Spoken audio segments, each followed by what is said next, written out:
Well, greetings everyone, and welcome once again to another Wednesday night right here at the Spors Krib.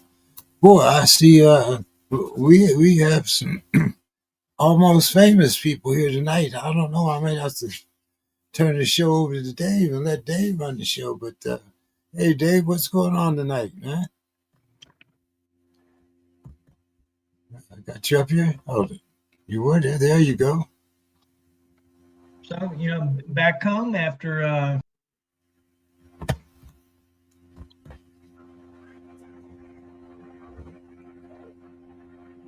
heard after I'm back home after. what's that? Uh, no, we didn't hear you say you were back home after. Oh, I got back. I was in Pittsburgh over the weekend. I went to the home opener.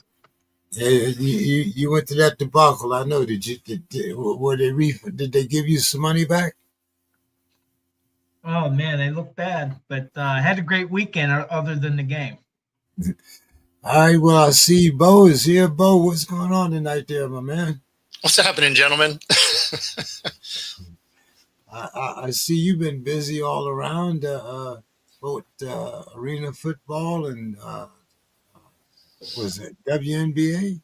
Yeah. The WNBA is in the playoffs, so it's a lot of time in the stadium.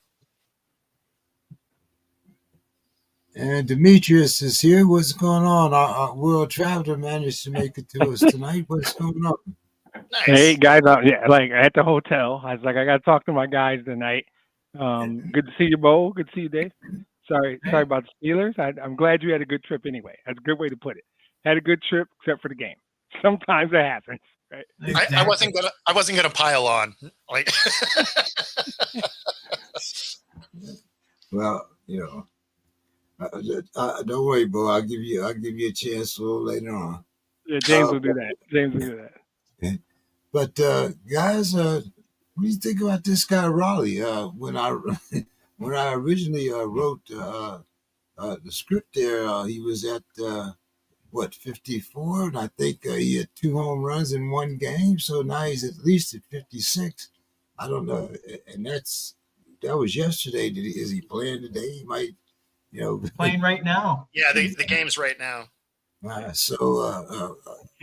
You guys here with the Black Sox usually, but I know you're all baseball fans, so I'm gonna start with Demetrius. What do you think about this guy, man? Well, I mean, there's a couple of simple rules, and I know it's Bo's guy, so I won't take too much of it. But anytime your name gets mentioned with Mickey Mantle, it ain't a bad thing, right?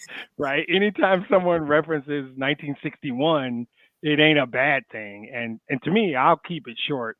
Being a switch hitter, I don't know if it gets as much due as it should, right? And this guy's got more than 20 from both sides of the plate. That's as impressive to me as any of this, because he's not just somebody who's really good from one side and okay from the other side. He appears to be equally as dangerous. And there's all kinds of things. Griffey Jr.'s name is being mentioned with him now, and there's Seattle records and WAR numbers. I won't get too baseball geeky, but you can just tell when they talk about you, the kind of stuff they say with your name tells you everything you need to know. And if they're saying Mickey Mantle and single season this and single season that, you know you're doing something pretty special.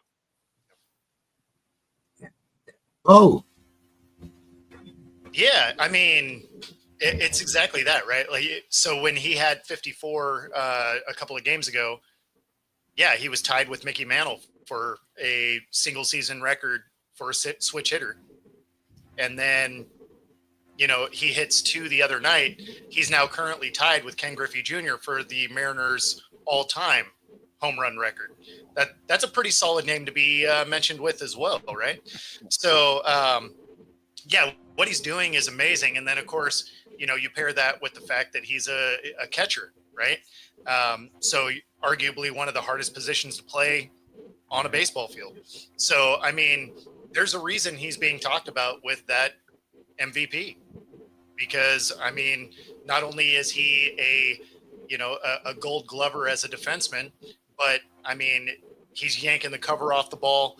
Obviously, Judge is, his batting average is a little better.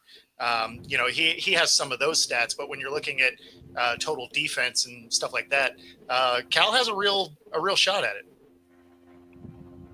Yeah, it's I was looking on like I said the other day, it was 54. Now it's 56. I'm not sure how many more games you got. How many more games is there in the season, guys? 11, including tonight's. Yeah. Okay. Dave, what's your thoughts there? I mean, I know he's not a Pirate, but No, it's extraordinary. And, like Bo said, especially since he's been playing catcher for most of the season.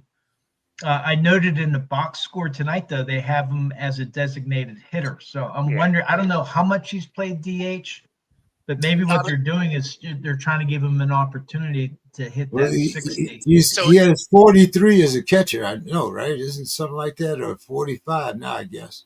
Yeah, so he's done the bulk of the lifting from the catcher position. It's just the normal rotation, right? Yep. That most baseball teams have, right? Where they have a couple of catchers, just because it's tough to play 162 games on, like that. Yeah. That's a lot of workload for a catcher. So he's actually had the standard workload of a team that has, a couple of catchers. He's been hitting good enough that he's taken the DH role on any of his off nights. Right. So that's kind of how that's played out. Well, we can't get through this segment without saying the word dumper, right? Nobody has said nobody said big dumper yet. And we almost got through the whole story about Cal Raleigh. And I was leaving it for Dave, and Dave just passed it up. And I was like, all right, I guess we circle back. Well, I mean, on the plus side, he's going to break Griffey's record because he's going to definitely provide the big dumper all over Colorado. Right. Exactly. He gets the Rockies to do what he needs to do. Now, Bo, Dave, go ahead. We kind of interrupted you there. Yeah, no, I was just, making that point, but I think, it's an extraordinary achievement. And, I just hope, I hope he gets it, because it'd be tough to be this close, have, enough games where he should be able to do it, but it's not easy, even if he wasn't catching. Having even if he was just a designated hitter, to hit that many home runs is still pretty good with today's pitching. So, absolutely. Yeah, Bo, what do you think? I mean, is he still going to get behind the plate, or do you think they're going to let him do the DH to try to break this record? Well, I mean, he only needs one more over the next 10 games. I'd be surprised if he doesn't get it, especially playing teams like the Rockies. They always play Houston tough, which is our next series. And then they wrap it up against the Dodgers, who their starting pitchers are nice. Their bullpen leaves something to be desired. So, he could probably hit a dinger or two off of their bullpen. So he's going to have opportunities. But yeah, he's still going to do the bulk of the work behind the plate. I mean, that's his starting role. Okay. What year was that when we had, we had a kind of era when the catchers were the man. It's kind of, I guess, a bright spot to see that position come back into, prominence. Yeah, well, I mean, the era that those catchers were hitting bombs, there were some other guys with some needles in their arms. So Right. That was about that same era. I hit that purist vein there. Okay. Oh man. But what about them Tigers there, Mr. Burgess? What's going on over there in Detroit? We're bored. It's August. We've been leading the division wire to wire since mid-April, and I think the magic number is 6. And so we got a little bit of work to do. I think that Cleveland's scrappy. They're not going away, but it's the magic number 6, and we still have Tarek Scuba last time I checked. I'm not too worried about it. I think that they've had the best record or the second best record in the AL for the bulk of the season. The makeup of the team is a Detroit team. It's made up like the city. They just outside of Scooble, I mean Riley Green's an all-star and a really, really good player. And then we just got a bunch of scrappy dudes that just show up for work, and we have one of the best managers in baseball in AJ Hinch. The key thing is playoff baseball is different than regular season baseball. Because in regular season, you play every day. You've got to have in a perfect world. Bo can check me if I'm wrong. You want 4 guys and then something you can work with on the 5th day, whether we call it pitching chaos or bullpen session. Mr. Carroll, good to see you, sir.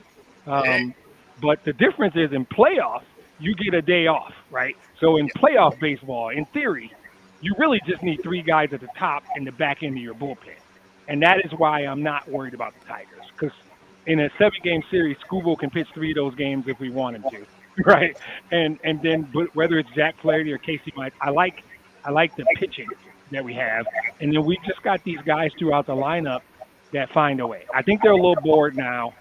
We'll eventually put Cleveland away and finish first or second. Probably get a bye. I don't really care that much about it because, like I said, every 4th or 5th day I get to put Tarek Scooble on the mound. So I'm not really worried. I'm ready to get to the playoffs. I'm bored. I shouldn't say they're bored. I should say I'm bored. I'm ready to get to the playoffs and see really where this team stacks up. We took 2 out of 3 from the Yankees last week. I like us in the AL. I mean, there's nobody that scares me, put it that way.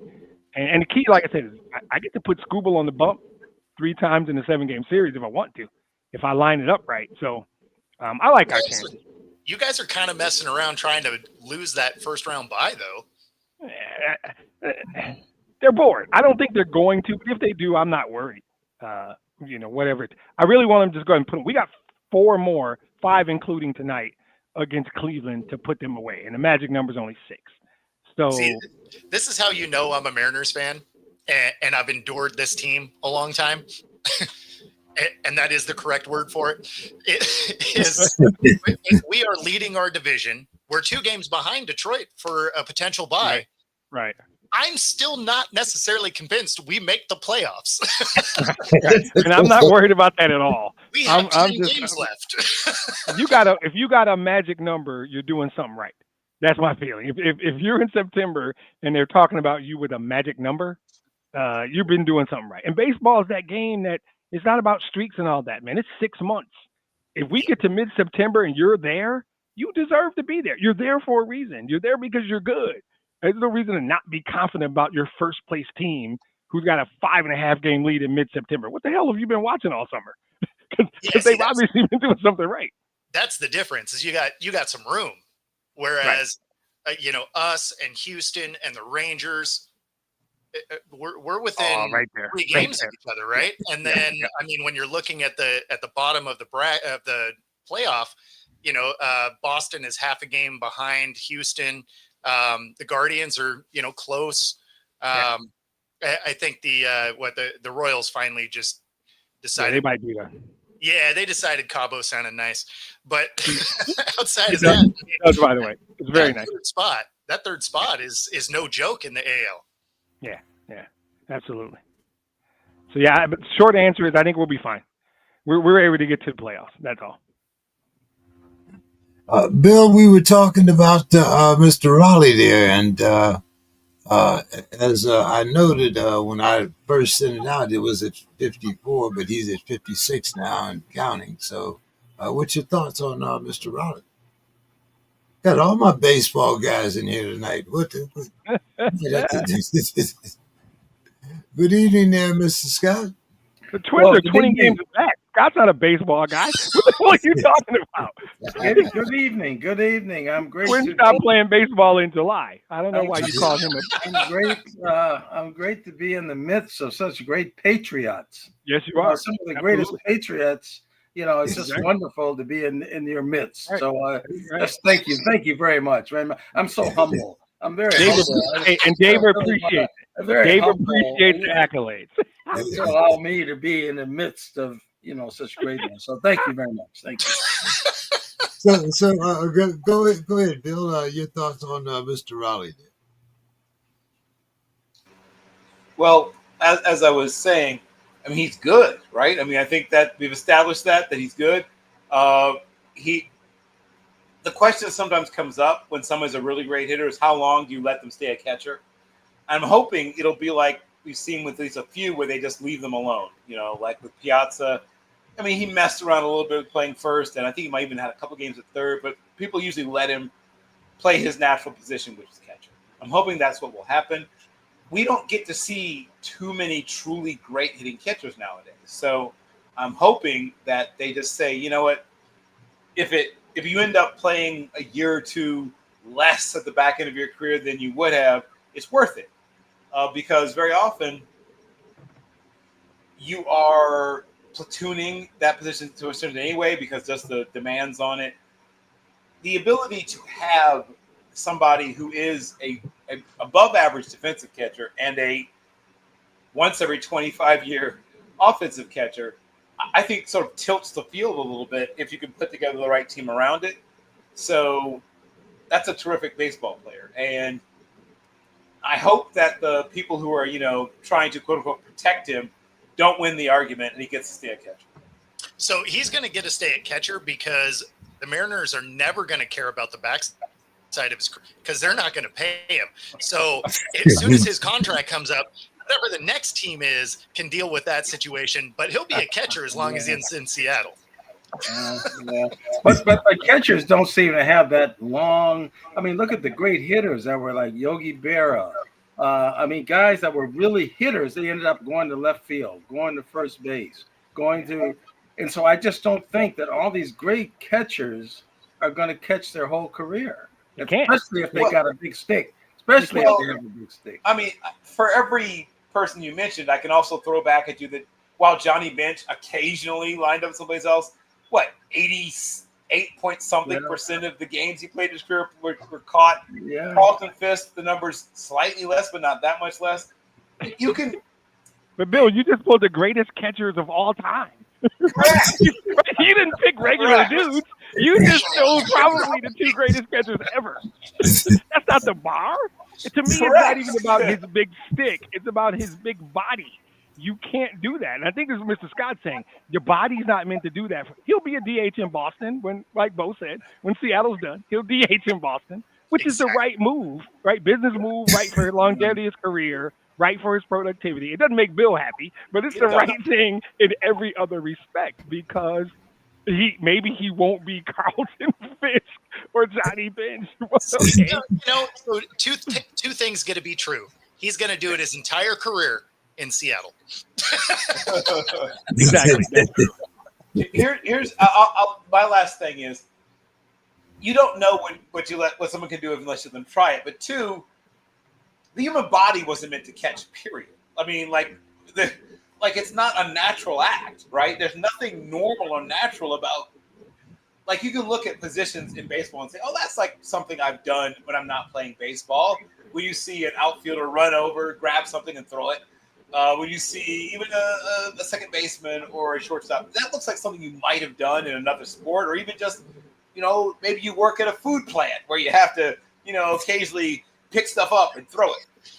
There's nothing analogous to other human activities that is like what catchers do. It is not like any other human activity. So by its very nature, it's an unnatural event. It's an unnatural position that requires unnatural things. I already get that part. I just think it'd be really cool to see how far he could take being the greatest power hitting catcher since Johnny Bench. I just thought that'd be cool. Yeah. So, Bill, what I want you to do is go put on every day for the next 6 months, go put on 12 pounds of equipment, 15 pounds of equipment, and do 115 squats over 3 hours. Got to do it in 3 hours. Do 115 squats with 15 pounds. Right. And plus, he doesn't hit 250. He doesn't hit 250. He's not a high average. He doesn't hit 250. I mean, and then go out and hit 50 pounds home runs as you do your 100 squats. Yeah. It's not natural. I think for the best for business, wherever he is going to eventually be for him to DH. That's what's going to happen. Bill, are they setting off fireworks in Chicago? The first time you guys made the playoffs since what, 2020? I don't think anyone sets off fireworks based off that. Chicago baseball is two very different things, right? And I'm more a White Sox fan than I'm a Cubs fan because I actually care about baseball. So you have that's a shot. Great. That was awesome. What a shot. Man, Cubby's just taking strays. happy birthday to me. So you have this wonderful edifice up north where tourists go and people have open air dating, and they do also have baseball games. I want to make it clear there are baseball games played. And then you have this rather nondescript, quote unquote, ball mall on the south side of Chicago where only true hardcore baseball fans go, because it is not a tremendously fun environment, to be honest, other than, the fun of baseball. The special days, the giveaways. Yeah, the occasional, it's a Mark Burley bobblehead or whatever. They do that too, but mostly it's like, hey, I got a scratch off for 50% off a deep dish pizza or whatever. It's you're there to watch a baseball game and maybe drink a couple of beers and probably a fairly, mid-level piece of food. But hey, don't forget your car got stolen. No, it's right off of 94. It's easy to get to. It's right off 94. It's easy access. Very easy to get to. It's just right off 94. Bam. Both by train and by car. Very easy to get to. Very easy to get to. And lots of seats available, unlike up north. So really, it's a much different and I think superior experience because I'm not trying to date. So Anymore. Right, correct. Anymore. I got proof of that. But lockdown. Yes, completely. The baseball scene in Chicago, as I mentioned before, it's like literally a tale of two cities, right? It is two very different things. The Cubs have these streams of income, right, that are not even baseball related. Like the Ricketts and others have money, like money. I'm not saying that like you can cry poor on the South Side, don't get me wrong, but it's not the same kind of money. It's a different kind. The quality and the quantity of the money is not the same. So, yeah, there's no fireworks being had here. I like that you're saying they have Temu baseball is really what you're putting. He's not mad at the Cubs or the stadium. He's taking a shot at the fans, in case you guys didn't get it. Yes, his issue is with Cubs fans, and he's not wrong, by the way. I am not. I don't know. Dave, Cubs fan or Pirates fan? Well, actually, they lost 8-4 today, and to the Cubs, right? And but they were eliminated Monday. You guys are talking about magic numbers and all that. Well, Pittsburgh's magic number was eliminated on Monday when they were eliminated from the playoffs, and they've lost 2 since then. So there's, not much to say. They got to finish out this season, and until the owners invest in some bats, they're not going to go anywhere. They got some pitching, but you need some lumber to support the pitching, and until that happens, they're not going anywhere. Yeah, Andrew McCutchen.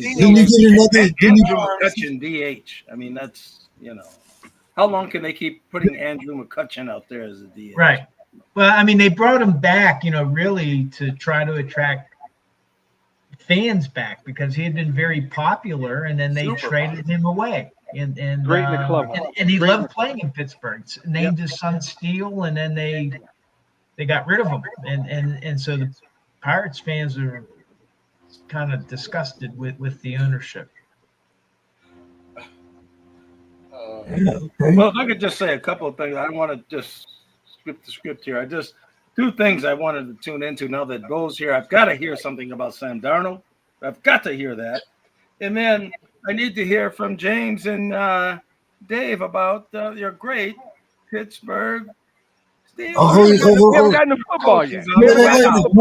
hold on. He's on the way out. He's a wrap. He's on the way out. Is this the man that lost to the Falcons 20-6? It's gonna be hot tonight. It's gonna be hot tonight. Oh wow! Already bounced out. You know, it's funny too because his team actually got better now that Wentz is going to start. Maybe I'm a little more scared. Yeah. Oh, I'm actually not. Yeah. Well, that dish bounced right back. Must have bounced off the screen. That was an early bounce too. He signed up. We haven't even started football yet. We were doing a little bit. I'm already upset My about. connection. My connection is I'm already upset. I'm glad I already showed upset up about my Steelers. I'm glad I showed up just for this segment. Yeah, it's worth it. I was about to say I missed Sue's corner, but this got hot. I was like, wait, can we shout out to Miss Carrie? We already talked about one lovely lady in the family, and we skipped Sue's corner. We got one. Hey, but Bill, don't let her hear you're done with dating because she's gonna want some of those. Well, let me rephrase. I'm not looking to date the belly shirt and earbuds crowd that I'm going to run into at the average Really Field game, and that's just the dudes. Right. Yeah, Bill's good. Bill understands how this game works. He's done well. Bill's done well. I can vouch for Bill's done well. Good. Yeah, I'm back online. Oh, your connection. Your connection's better. That's great. So come on. No, actually, that makes a lot of sense because that was the same connection that McCarthy had with his receivers. Exactly. But bump. Ouch. I can take the smoke. That's it. But it's going to be your turn coming up, so that's okay. Yeah. I'm with it. I already got mine. So I mean, But anyway, Dave, can we do a little Sue's Corner here? Maybe. Yes. We'll on in a minute. Yeah. Yeah, and it's football related and something that we talked about a couple weeks ago after the 70-yard field goal. So here's Sue's Corner. We've had some amazing field goal scoring already this year. Teams have made 5 kicks longer than 55 yards in each of the first 2 weeks of this season. Before this season, teams used a special football that players did not have access to until the game days. Those are the K-balls. Each team would realistically have about 30 minutes to brush, massage, and otherwise break in 3 footballs. In 2020, that time was increased to an hour. Under rules adopted this season, teams receive 60 footballs for the season before the start of training camp. Kickers can work those footballs into the shape they want, learning exactly how they will respond. And those footballs are definitely responding. One coach said the fact you get to kick with the ball in practice is a huge difference. You are not supposed to use pressure or stand on the ball or put it in a clothes dryer. But how can they tell what you are doing when you get to have the balls at your own facility? These are things that the kickers work on. Ball selection involves choosing a worked-in football for maximum contact surface and fatter ball shape for increased bounce in a larger sweet spot, while also considering a consistent, well-placed hold with appropriate leaning for the optimal strike. So for the ball, for the worked-in ball, that's kickers prefer balls that have been worked in, meaning that it's been massaged and broken in and is softer and more pliable. So it's not like hard plastic. They also like a fatter shape. So rather than a narrow, they want it a little bit fatter so that they have more surface area for the foot to strike, and then that creates more bounce. So that you get compression when the ball is struck, which can help minimize miss hits and enhance the accuracy and distance of the kick. So whatever they are doing, it is obviously working, and that's Sue's Corner. Based on that I description, just find it interesting because this is all related to, you have the K ball, you have special balls for the kickers. Each team has their own balls for their offenses. So there's a set of balls for the home team and a set of balls for the away team. And then they have so much time where, and we all know this from the Tom Brady Patriots debacle, with the deflate gate, where they get to manipulate the balls. And so it sounds like, the NFL, they're actively trying to make the kickers more accurate, longer kicks, which there's probably a sports books around, with odds on, what the longest field goal is going to be, and et cetera. Or you can do that on DraftKings and MGM sports books. Right. You can go on any of them. Just look at prop bets. There's Yeah, but Yeah. with the Deflategate, who's the one that manipulated the ball? I mean, did the coach know about it?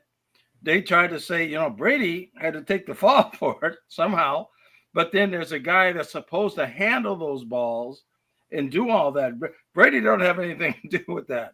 But Oh, yes, absolutely. he The was quarterback suspended for does, 4 because each quarterback has their own specifications as to how they want that ball. Yeah, but he was And to suspended think that they're for 4 manipulating a ball without the quarterback knowing it, there's no way. Tom Brady he was literally suspended Because you could for have 4 another games. quarterback, and another quarterback is going to want to have that ball to another pressure and have it broken in a different way. So no, I'm not going to sit here and defend Tom Brady. And I don't think that it's. What about the coach? What about the coaches? Hold on, Mr. Scott. That's his job to handle the ball. We have The coach doesn't pass the ball in the game. our guest is here tonight, Mr. Van. I know he's like one of the family, but Jeffrey, how you doing this evening? Hey, I'm doing good tonight. Glad to be aboard. Yeah, gonna talk walk right into a shit show, Jeffrey. Sorry.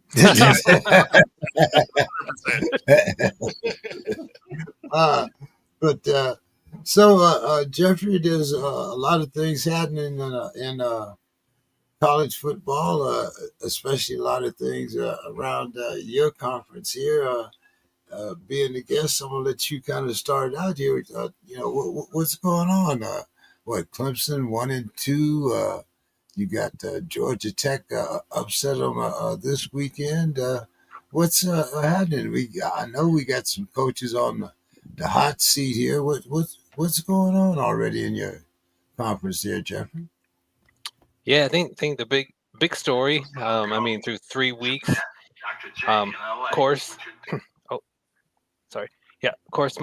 You got to start with Miami right now. I mean, they look like a team that can, get into the national title chase. Carson Beck has looked outstanding in the early part of the season. They beat Notre Dame in that opening game, who now they're 0-2, but that's still a big win for them. And then they took on a South Florida team that had a lot of people, after they knocked off Florida, and they really toyed with South Florida, honestly. I didn't think Miami even played that well, and that game was never in doubt. And now they got Florida themselves coming up this week. They have talent on that team, but I think most people expect Miami to take care of Florida. So, they're a team that looks like they're going to be in the thick of the top 5, top 6 the entire season. Then you go to Florida State, how they've started out the year knocking off Alabama. I think that kind of shocked everyone except maybe those in the Florida State camp. Nobody saw that coming. Thomas Castellanos, the transfer from BC, basically predicted a win for Florida State, and everyone's like, oh wait, kind of pump the brakes there, and he completely backed it up. And they look dominant in that game. They look like they're going to be a factor the entire season. And then, as you talked about Clemson and Georgia Tech, we'll start with Georgia Tech. Brent Key, he's building in Atlanta. I mean, they are known for physical, tough football, and it started out on the road at Colorado. You take on a P4 team, turn the ball over 3 times in the first quarter, and most teams are getting blown out. And Georgia Tech won that game, outscoring Colorado 27-13 the rest of the way. And I know Colorado's not great, and Deion Sanders is messing around with his quarterbacks right now, but that kind of set the wheels in motion. And then when they played Clemson on Saturday, I mean, there was no question Georgia Tech was the better team, and it took a couple plays for Clemson. At one point, it's 3rd and 22 in the second quarter, and Clemson converts. And if that play doesn't get converted, I mean, it very well could have turned into a rout. Credit to Clemson for making that a game, but Georgia Tech, Haynes King, they have it's like a 7-1 record under Brent Key as a outright as underdogs, and now we got to see them play as like the favorite. I mean, there people are talking about, they could make a run to the playoffs. They can contend for the ACC. I mean, they're not under the radar anymore. And so the question is, how are they going to play now as a favorite down the stretch here? And I think that, I'm not saying they won't get upset here along the way. I think, games, I think NC State could be a dangerous game later in the year. Syracuse, the way they throw it, Boston College, even though they lost to Stanford, Lonigan, they got a really good quarterback. So by no means can you say they're going to get to Georgia, that Georgia game 11-0, but I like the way they're trending with Haynes King. I mean, if you beat them, you're going to have to bring your A game, because that guy is a refuse to lose type of player. And I think, yeah, I could definitely see him running off another several bunch of wins here before they lose, which I still kind of think they'll get upset at some point along the way, but that's a legitimate top 20 team. And then, of course, we got to talk about Clemson. I've went to both Clemson games, the LSU game and a Troy game, and something's wrong with that. Something's wrong with that offense, big time. When you look at Miami, Florida State, and Georgia Tech, I mean, they all have identities on offense, and it seems like Clemson just.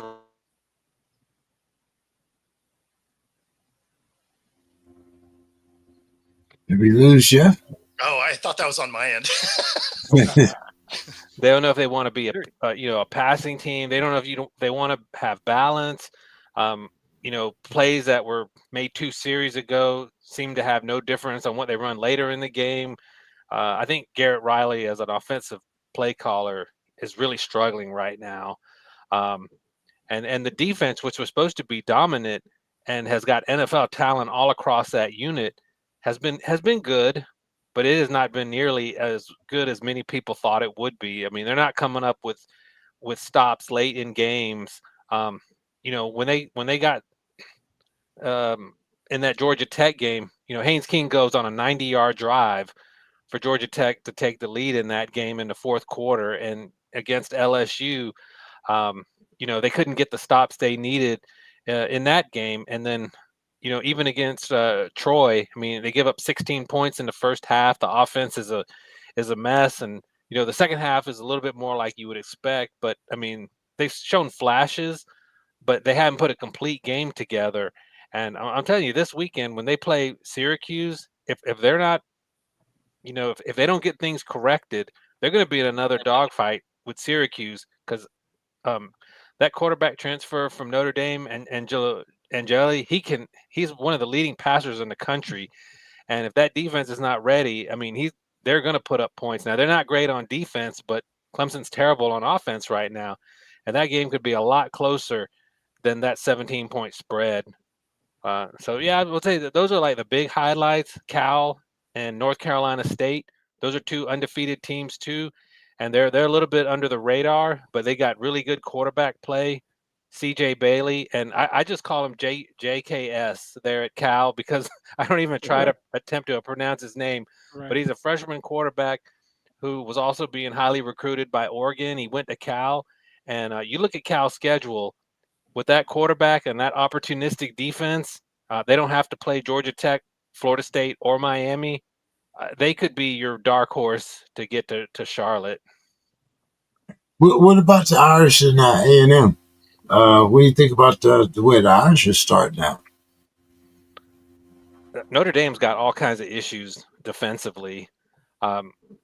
They made the quarterback from Texas A&M look like a Heisman Trophy candidate. I mean, Notre Dame had to have that game. After they lost to Miami, they don't have the schedule the rest of the way that's going to make up a lot of ground. They could get a ranked USC team. NC State might be ranked at that time, but really there's not a lot of meat on that schedule after that Texas A&M game. And table, Notre Dame's going to have to run the table, and if they don't fix their defensive issues, I know Carr is he's a good young quarterback, but he can't carry that team if the defense is going to play the way they have most of the year. I mean, if Miami wouldn't have gone conservative in the fourth quarter and almost blew that game, I mean, they were up double digits on Notre Dame in that game, and the Irish, they've got to fix those defensive issues. Yeah. Texas A&M, for their part, man, they look explosive on offense, though. I don't see them, coming through the SEC with the Georgias and the LSUs, but they'll be a factor. That's for sure. Bo, you got any questions for Jeff? No, I'm just hoping my Huskies can have a good showing in our conference. Yeah, I got a question. Do you think the transfer portal stance is catching up to Dabo?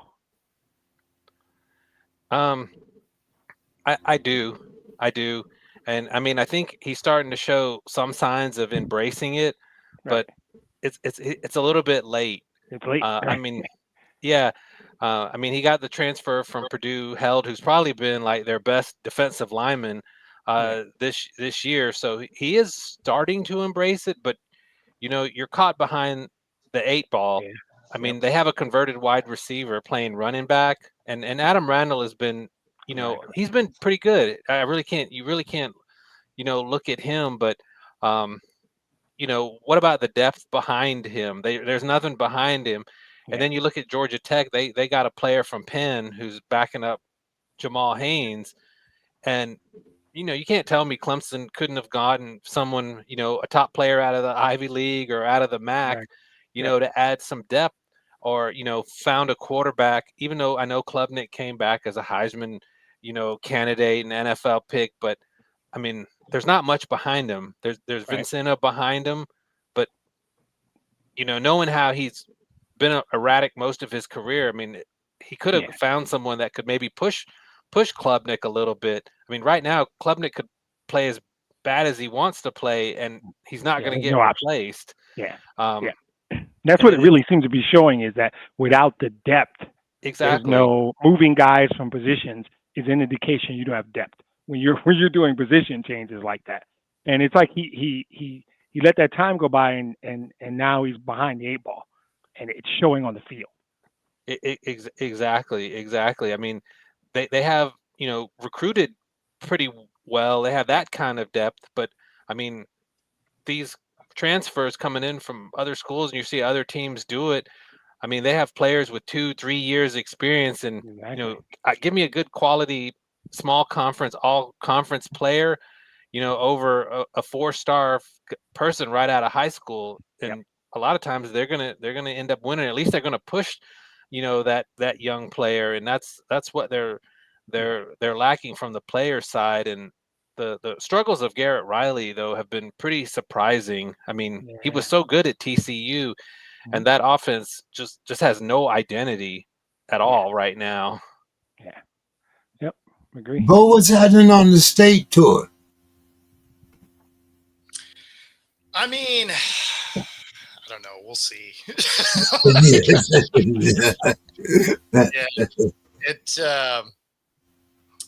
I don't know, right? Like we're not going to know until next year when you're talking Pac-12, right? Yeah. Oh yeah. Yeah.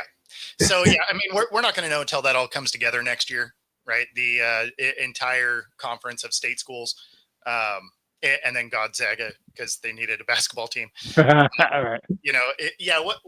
That's sort of a wait and see, right? This is the last year of a 2-team Pac-12. I think it'll be really funny if it happens like it did last year, where Wazoo was actually kind of decent and Oregon State was terrible. But because the championship game is between two schools and Oregon State pulled it off, they won the championship with they were a 3-win team, I think. So that screams conference champion to me, right? So, but they get to do that again this year.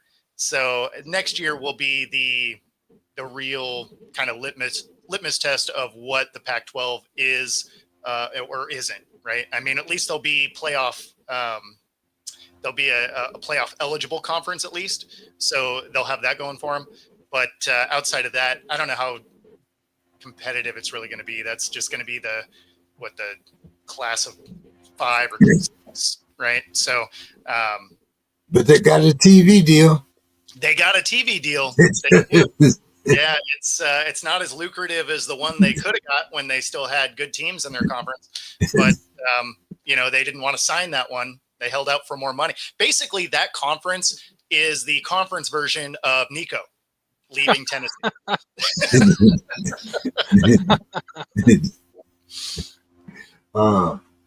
Jeffrey, what do you think about the new portal rules?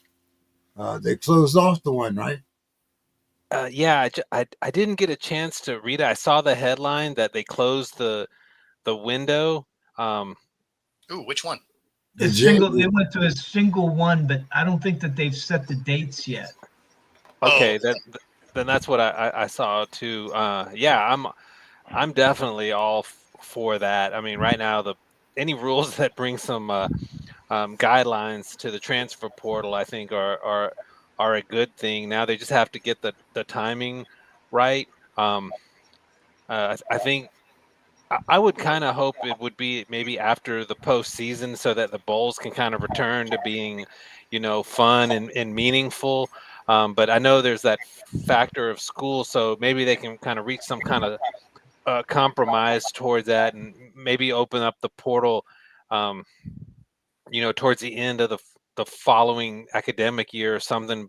However they do it, I'd like to see the bowls kind of return to, actually being meaningful. I mean, I know it'll never be the way it used to be because of the playoffs, but I think you would see more players play in those bowl games if they moved it. So I'm all for a single timeline. That'll help coaches plan. That'll help rosters be put together for teams to prepare instead of the way it currently is. So the NCAA hasn't done a lot of things right with the portal, but they might have accidentally fallen on one that makes sense. We'll see. Yeah. It's a mistake. They got it right. It was a mistake.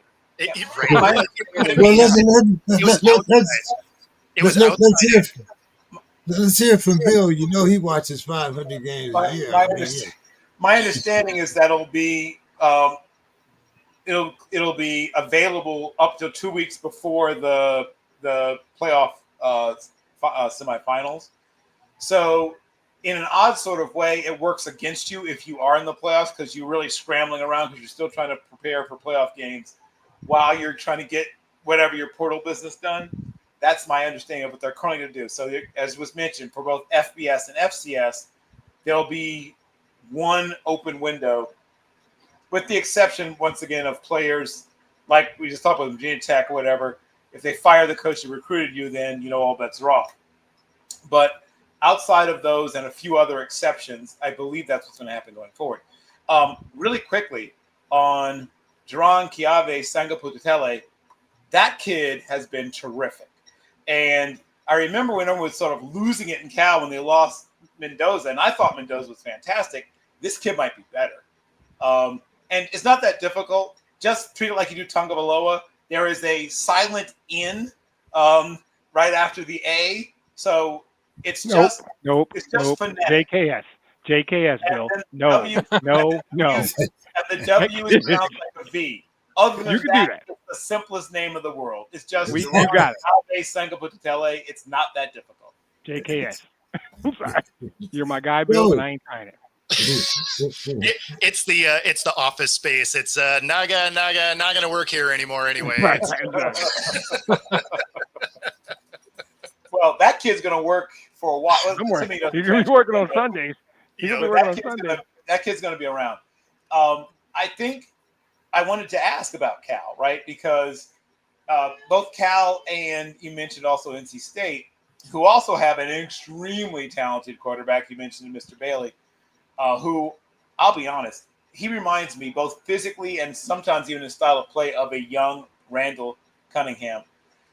I think both those guys one day will be stars. Or, Sangaputele and Bailey have enormous potential. And no offense to the SEC, but if you watch young quarterbacks with NFL talent, the ACC is the place to be watching football, my friends.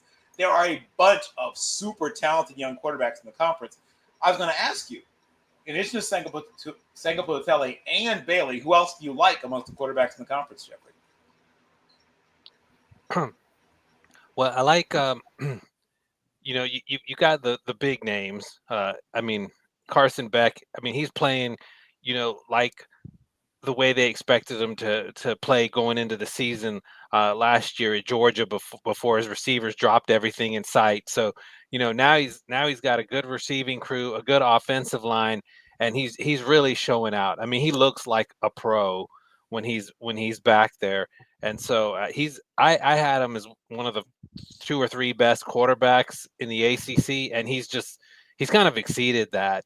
Just how well he's played, and it really looks like a good fit there. He's probably going to be a first or second round pick, I think, next year. So you got Carson Beck, Haynes King. He is the identity of that Georgia Tech team. The only concern with Haynes King is can he keep playing like that for the entire season? He's going to throw his body out there. And he's kind of a slight, he's a tall guy, 6'2", 6'3", but he's not built like Cam Newton or anything.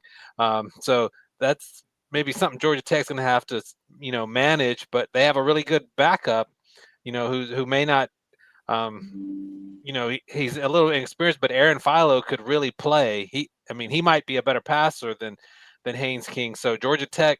Okay, I'm not going to say he's the better quarterback, at this point, but he can definitely sling it around, and they have a really good quarterback situation at Georgia Tech.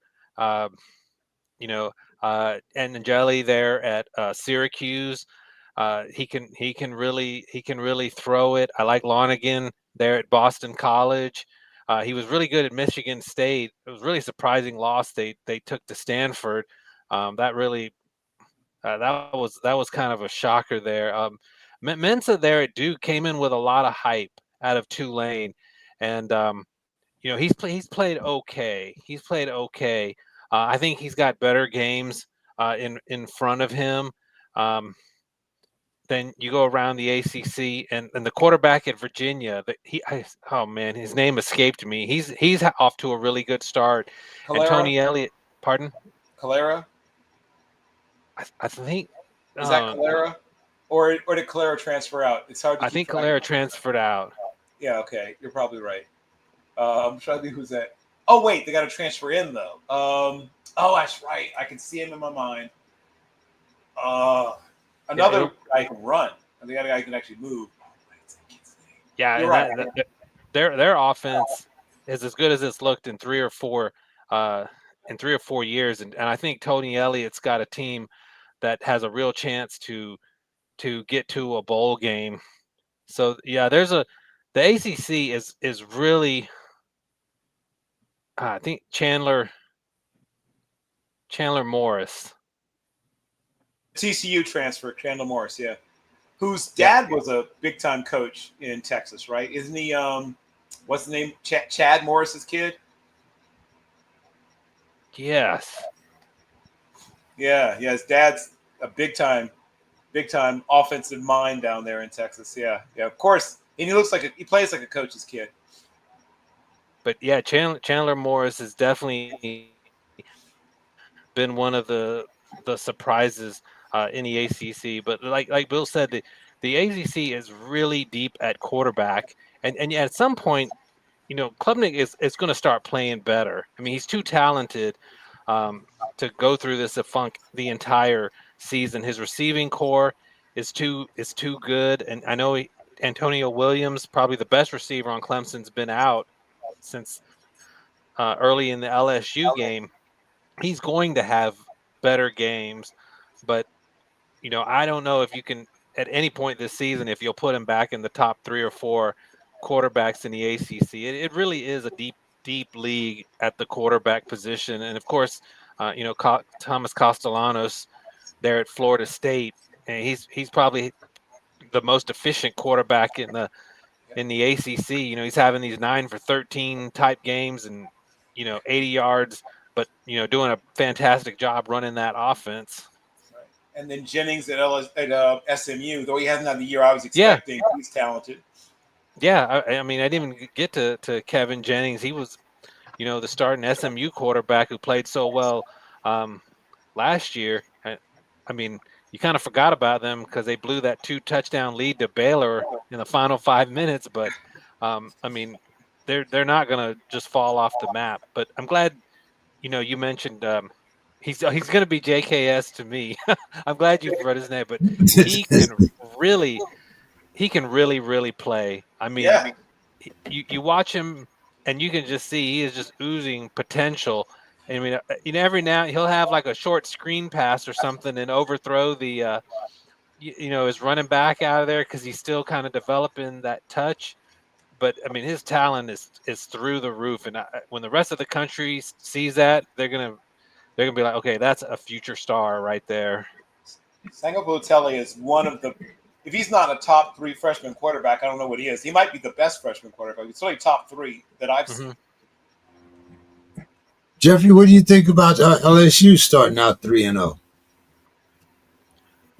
Yeah, I mean, when I saw them live against Clemson, I mean, I left that game thinking, that's one of the 3 best teams in the country. But since that time, you look at it and say, okay, well, maybe Clemson wasn't a top 10 team really, and now you look at LSU kind of having their own offensive struggles. I mean, I was telling someone at that Clemson game, I was like, there's no one else in the rest of the year is going to hold them, to 17 points in a game, and then they get 5 turnovers against Florida and only score 20 points. And I think it was Louisiana Tech. They might have won like 23-7 or something. I think with Perkins and that group, that defense is a shutdown defense. I think it's one of the best defenses in the country, but their offense should definitely be better with Nussmeier because there's some elite offenses in the SEC, and I mean if they don't pick that offensive up, they're not going to be the team many thought they would with that kind of quarterback. So I mean, I think they're very capable of getting to the playoff. They're very capable of being a national title threat, but that offense is going to have to start to come together. And from what I understand, I guess they're saying maybe Nussmeier had like a torso injury that is affecting his running. So maybe when that heals up, you'll see more of his ability to be mobile, and the offense will start coming together. But I mean, still at that time, you go into Clemson on game number 1, and the hype for that game, and they still left, and clearly they were the better. It was 17-10, but they absolutely controlled that second half. So I mean, they get that offense right, and they'll be one of those teams you'll have on the short list to win the national championship. Now you got to talk about Vandy before you go, Jeff. Oh yeah, that Diego Pavia. They went into Columbia and just manhandled South Carolina. I know a lot of South Carolina fans because we're here in the area. We're like, oh, Lenora Sellers went out. Like, well, you were losing the game before he even got hurt. I mean, he was getting out played before that even happened, and then The kid got some swag. He came in last year with a little swag. Oh yeah. Yeah, that's for sure. I mean, that's another team. They're similar to Georgia Tech in that way. They go and I mean they follow behind their quarterback, and that's the identity of their team. And if Georgia Tech has got the physical toughness and grit of Haynes King, Vanderbilt's got that swag and that confidence from Diego Pavia. And I think the SEC is probably a little bit too deep and tough for Vanderbilt to come out of it and be a playoff team. But I mean, can they score a few more upsets, go 9-3 maybe, and wreck a couple teams' playoff chances? I mean, absolutely. They have no fear at Vanderbilt, and their quarterback has no fear. Um, Sellers being hurt or not, they absolutely dominated South Carolina in that game. Yeah, a lot of people. Pavia Mafia. Yeah.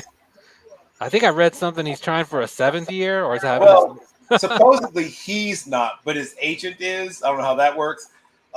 Diego has said it wasn't his idea, supposedly, but yes, his agent is seeing if it might be possible. Wow. Oh man. All right, Jeff. Hey, always good having you on the show, talking a little ACC.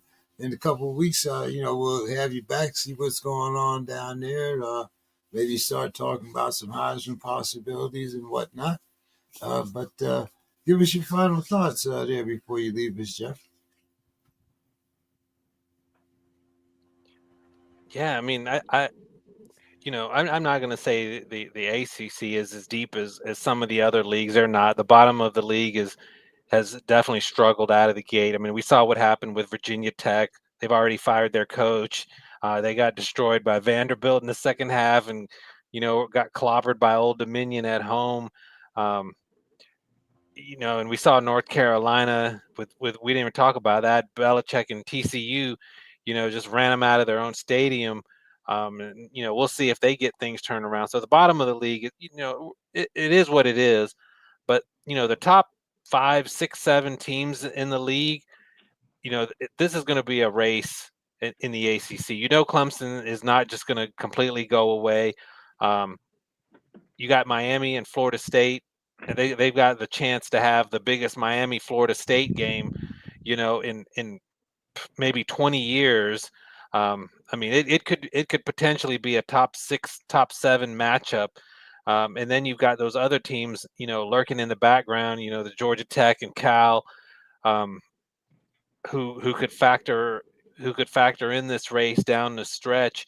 Virginia's an improved team, and we wouldn't mention Louisville, who's got a real soft schedule out of the gate, but could be a factor. So, I mean, that race for Charlotte and to get into the playoffs, it's going to be quite a race in the ACC. It's not a one-team league, where I think you're only going to have one team make the playoff. I expect to see multiple, teams from the ACC in that playoff chase. Now, how many they get in the end will be up in the air, but I think there'll be at least 2, and they're come November, there could be 4 or 5 teams that are still, very much in that race, and that's going to be exciting. It's going to be an exciting year of ACC football.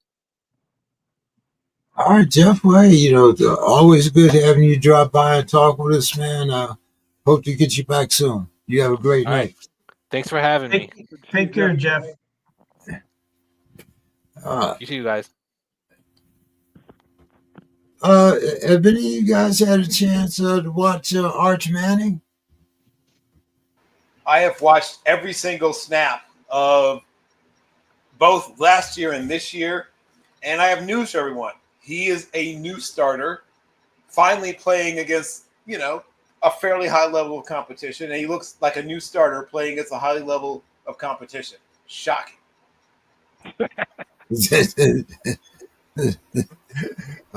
So he's just another man. He puts on his pants like everybody else. Huh?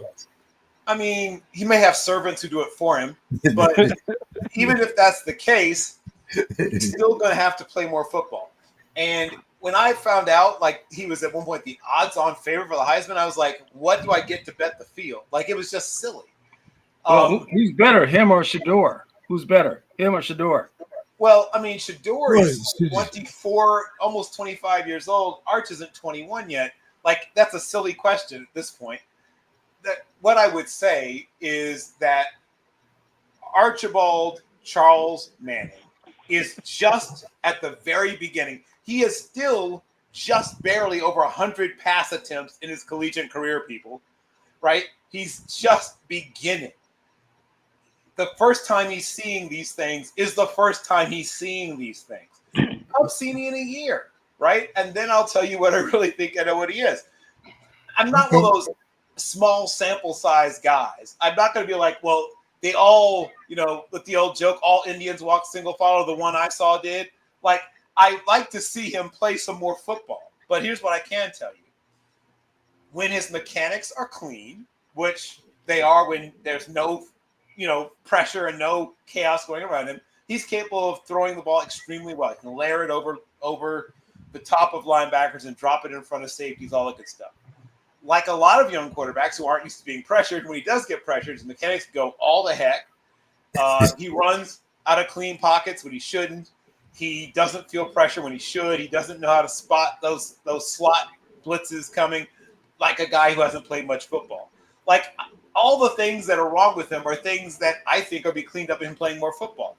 But for people expecting him to just come out and immediately look like the mutant love child of Steve Young, John Elway, his uncles, and Tom Brady was insane. Like, why would you think that? So this is what Bill is saying. Because everybody's politely saying. Right, that's it. Bill's politely saying, because he's too nice a guy. So I'm going to say it for him. I'm going to be Luther, the translator.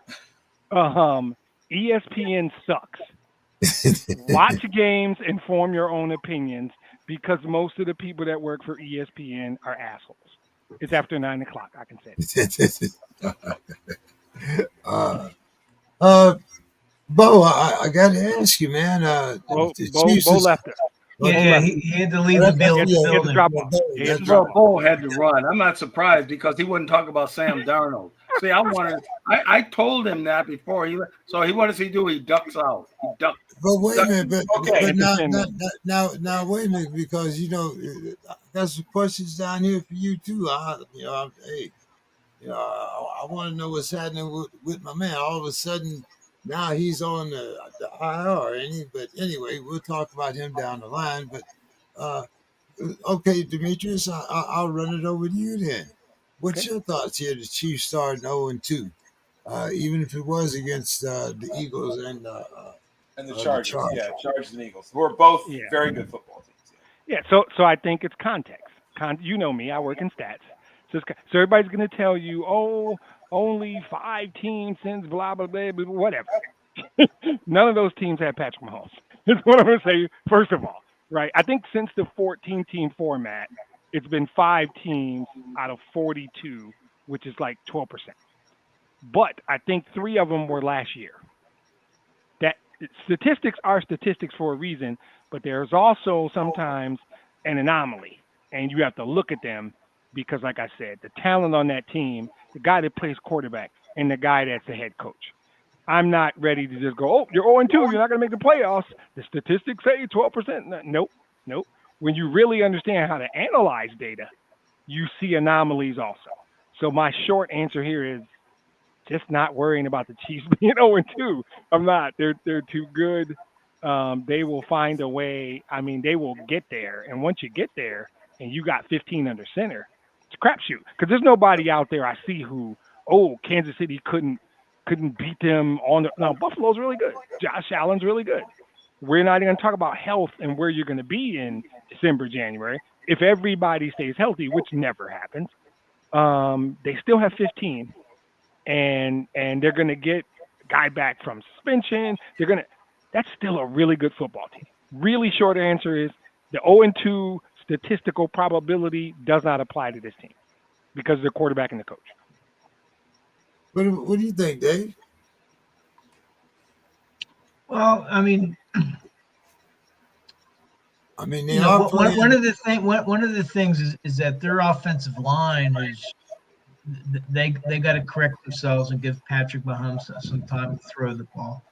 But Kansas City's defense looks pretty good. And I think, and the thing to remember, as Demetrius said, they still have Mahomes at quarterback. And you look at all these other teams.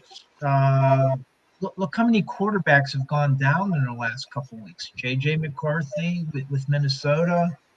Uh, Fields was in a concussion protocol. And so at any given time, a team could be in the driver's seat. And if they Burrow, and then all of a sudden that's going to impact them for the rest of the way. So as long as Mahomes is there, and if they can get that offensive line to give them a little bit better protection, and I think that their defense is pretty good. We're just 2 games into the season. Yeah. And the Giants will probably be the perfect tonic for you. Is everybody so happy? Why is everybody so happy because J.J. McCarthy went down? I mean, there's nothing but glee on everybody's. I didn't laugh or smile. I just stated the fact. We're talking about the Chiefs. We'll don't nobody give a damn. Don't nobody give a damn about your sorry ass quarterback. I mean, that is really something that they put the man. The man's hurt. Okay, the man is hurt. We're not even talking about him. What are you talking about? Okay. Nobody give a damn about your quarterback. So what do you think about the Chiefs starting 0-2, Mr. Scott? Boy, I still think they're dangerous. I mean, I still think they can pull rabbits out of their hat. I really do. I mean, yeah, you lost 2, but as some of the other pundits here have said, it's early. It's the beginning of the season. So I can't really count Holmes out until he's out, until I hear the count of 10. I mean, he just he comes up with something, and I think they just have to get to the playoffs. That's all they have to do. They just have to get there. And if they get there, well, I like their chances when they get there. What do you think, Bill? They're playing the NFC North and then the NFC East, right? Yeah. Yep. So I'm actually was trying to finish and post an article about this Chiefs game that's coming up. I'll have to finish it after the show now, obviously. But here's really where this game will be decided, and it's not the things that people have been talking about. Now, Justin Simmons, to his credit, has actually played well. I believe that Brett Veach at some point will make a deal, and they're going to find another mid-priced veteran tackle who's going to probably at least be in the battle for that other job. Seal Matia has looked good and bad at times. I think they're going to try to solidify that offensive line. But this game that's coming up will actually be decided by big plays, the lack thereof. The one thing that we can say about Russell Carrington Wilson is, despite whatever you say about him, he's one of the best deep ball throwers out there. And if they're able to deny the Giants deep shots, particularly to the immensely talented, uniquely talented Malik Neighbors, if that guy played, it's in a major media market. It's sort of weird how little we talk about how great Malik Neighbors is. I guess people don't watch the Giants that much, but I've watched every single Giants game of Malik Neighbors' career, and that kid's special. So you think the Giants are going to beat the Chiefs? Is that what you're saying right now? That's we're talking Chiefs, right? Oh, all right. You have me worried for it. Now, at that point, I would be concerned. Okay, because I thought that's where you were going. 0-3 is when you start panicking. Okay, what I am saying is Russell Carrington Wilson, still the best part of his game at this point is the deep ball. He's one of the best deep ball throwers in the game. What the Chiefs will have to do is disrupt the timing of those deep shots by getting Wilson off his spot, by denying Neighbors the rhythm and getting to the spot where he wants to be on the field. They'll have to, basically roll coverage to his side, bump him. Even if it's not with a defensive back, you can bump with a linebacker. You can bump sometimes even with a mobile defensive lineman who just comes out and kind of gives the guy a chuck on the shoulder as he tries to go by. But you want to take away the timing on those deep shots. The Giants want to run the ball, but they're not great at it either. These two teams both want to run the ball better and more often than they do. but the Chiefs give up more easily, right? That's the thing about them. I can't wait till we talk about the point spread and see who Bill picks. Yeah, he's got me worried. We did a Chiefs topic, and he went into a soliloquy about Russell Carrington Wilson, and I'm like, wait, is he about to pick the Giants? He had me I worried. mean, I've watched every snap of him as a Giant, and the one thing he has not lost is his deep ball. His deep ball is luscious. Okay. Yeah, you just well, he should have stayed with Metcalf then, because that's all he can run. But anyway, so let's I see Dave is back, so uh, we'll have to get our stats from Dave a little later before we go into the next phase of our predictions. But Bill, the Colts, they're off to a 2-0 start Yeah. with Danny Dimes. What's up? So first of all, the things that jump out at you, right? Here's a guy that people thought was going to come in and be a check down Charlie, but he's not. He's in the top 6 in ADOT, top 6 in EPA per play. He is being efficient. He's being aggressive where it's called for. He is getting the ball to a lot of different players. And I think most importantly, he's avoided, you guessed it, interceptions. They are in the bottom of almost all the negative offensive things. They're near the bottom they haven't given up many sacks or tackles for losses. They've stayed for the most part away from third and long, 3rd and 4 or more. They have converted third down in a very high percentage. They are able to go on fairly long drives, but they're able to get deep plays occasionally. And once again, I mean, Jones is pushing the ball down the field. They have probably the best young tight end that we've seen in a while. So there's a lot going on, good things going on in that offense. And the surprise has been their defense, though. I had real concerns about that secondary, both through losing players to free agency and to injury. But they did a great job of bringing Cameron Bynum, who's a tremendous ball hawk.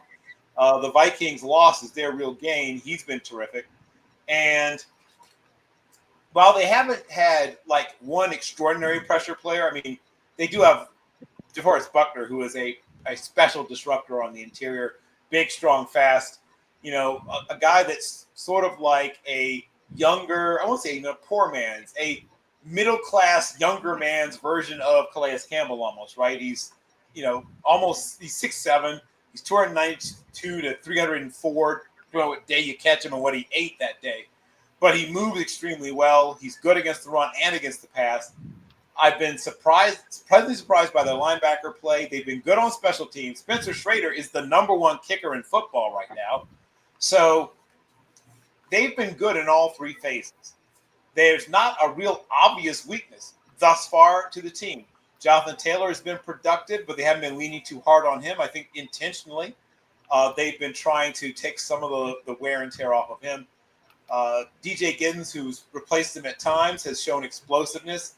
Doesn't really understand enough about picking up blitzes and doesn't catch the ball well enough to really press for a lot of playing time. But like I said, there's no real obvious weakness to the team right now. Now, we'll see what happens when they keep playing against high levels of competition, which the Titans are not. So an early peek at the point spread, unless it's more than like 11, I'm probably picking the Colts there. All right, well, we'll see. Demetrius, we laughed, when we were talking about, they picked Danny Dimes. What about Anthony Richardson? Well, what about Anthony Richardson? What do you think starting out 2-0 there, Demetrius? Yeah, as much as I hate disagreeing with Bill, this is nothing to me. They beat an awful Miami team week 1, and then they won this past week when they should have lost. But one dumb player makes one dumb mistake on a field goal. They had no business winning that game.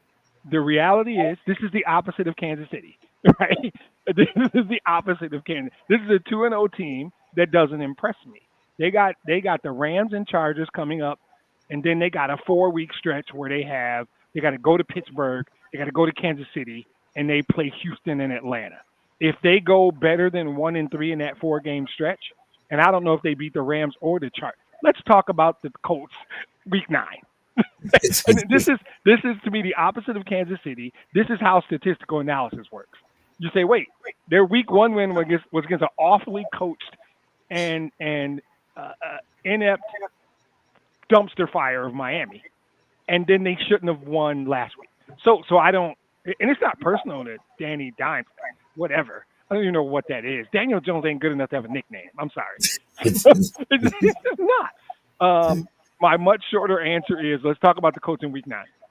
Right now, this don't impress me. This is the opposite of Kansas City. If I offered you guys right now, who makes the playoffs, Kansas City or Indianapolis?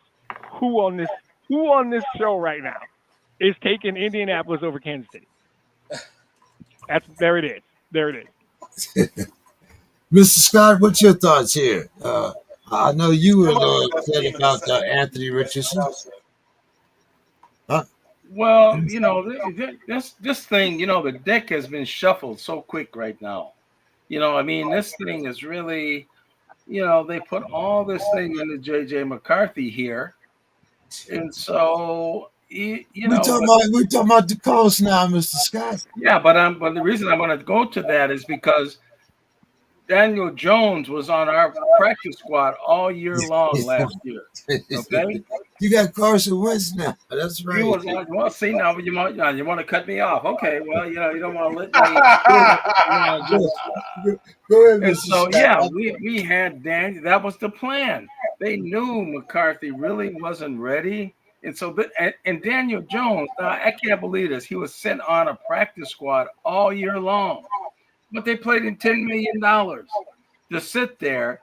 And so, when Indianapolis came saying you can get a chance to start because they didn't care for Anthony Richardson, he went there. But they really wanted him to stay here. But he said, if you can't give me a starting thing, well, why would I stay here? They actually should have kept Sam Darnold. I mean, this guy gets you this far down the line, you know, and everything is working good. All the stats are good. The running back numbers, the defense, everything looks good. But then they don't want to pay, you know, because they had this #1 pick that they knew they wouldn't have to pay that much. And they just, you know, thought that this was the way to go. And he's not ready. I mean, everybody could see that. He's not ready. He's not ready. So, you know, yeah, I know. You know, Demetrius. You know, I'll be back to you, Demetrius. You know, I mean, I know you're so giddy after last week. Oh, everything looks so great now. You know, first week they were no good. Now Jared Goff, you're gonna say MVP, and I'll just sit back and listen. I'm not gonna say anything more. I don't have anything more to say. Did he answer the question about the Colts at all? Did he even talk about the Colts, or did I miss that part? I was just curious. Sorry, go ahead. Go ahead. Tell me. What's the question? Right. We were talking about nonsense. The Colts? We were talking about Danny Dimes and the Colts starting out 2-0. I told you what happened. Yeah, he was supposed to still be with the Vikings because, I mean, how do you pay a man $10 million to sit on your practice squad? I mean, what are the Falcons paying Kirk Cousins to sit on the bench? And that's another thing. He might be coming back here. Don't be surprised. Do not be surprised if he comes back here. Don't be surprised. Sorry, Dave. Don't be surprised. That's all right. He might be back here. Don't be surprised. Yeah, where's the man? Hopefully we'll get through these before week 3 is over. Demetrius, they're all just ducking. Oh, just ducking me. You know, they don't want the smoke. Wow. Go ahead, Dave. No, I mean, here's the thing: is Indianapolis could very well be a playoff team this year. Their division, they got Jacksonville, they got Tennessee. Houston is off to a bad start. Now, Houston is probably their main competition, but they could conceivably be a playoff team with Kansas City. Now, would I consider them a favorite? No, probably not. I mean, I think that they're off to a great start. Let's see if Jones can take care of the ball all season. Like what's worked for them so far is he hasn't turned the ball over, like Bill said earlier. And but if he starts throwing interceptions, well, then all bets are off. But right now, they have tennis. They're poised to start out 3-0. Yep. And indeed. so the Colts, and so I think that they could have a shot at winning their division. If Texas doesn't turn things around. Yeah. And that was a really hard loss, I think, for the Texans this week. But Dave, the Bungles, they're now 2-0, but they lost Joe Burrows. What kind of impact do you think that's going to have on our division? Well, it should have a significant one. Browning, I think he led them on a game-winning touchdown drive. And so he played extensively. He did win, but he's not Joe Burrow. And the problem for Cincinnati is their defense. Can their defense keep up with these other teams? So I think without Joe Burrow, that's really going to hurt them. I think Baltimore right now is in the driver's seat because Cleveland, they got their quarterback issues. Cincinnati without Joe Burrow is just another team. Okay. What about Pittsburgh? Nobody talks about that. What about the We'll Green talk Bay? about We're going to talk. We have an agenda. You don't want to talk about that. Yeah, I know. There's a structure to this. Because we at least scored more points than 6. There's a structure to this whole thing, man. Stay with the script. What are you doing? So anyway, let's go here.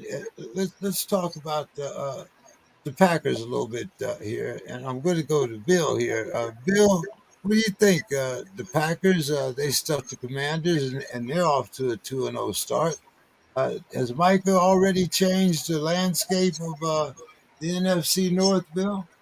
Well, I wouldn't say that he's single-handedly changed the landscape of the NFC North. What I will say is he's freed up the defensive play caller, right? The thing about mismatched pass rushers is they deform the other team, the offense's game plan, right? It takes certain things away from them or constrains them. Now, your every thought starts with protection instead of production, right? Your protection first, production second, instead of production first, protection second when you're drawing up plays. So I would say that teams, particularly teams that do not have great offensive lines, are literally removing parts of their game plan. That's the thing that he does. I had picked the Packers even prior to this trade that brought them Michael Parsons as a Super Bowl team. I thought they were going to have a great run this year. I still think it's going to be a dogfight because, the Eagles look fantastic. There's, the North is ridiculous, right?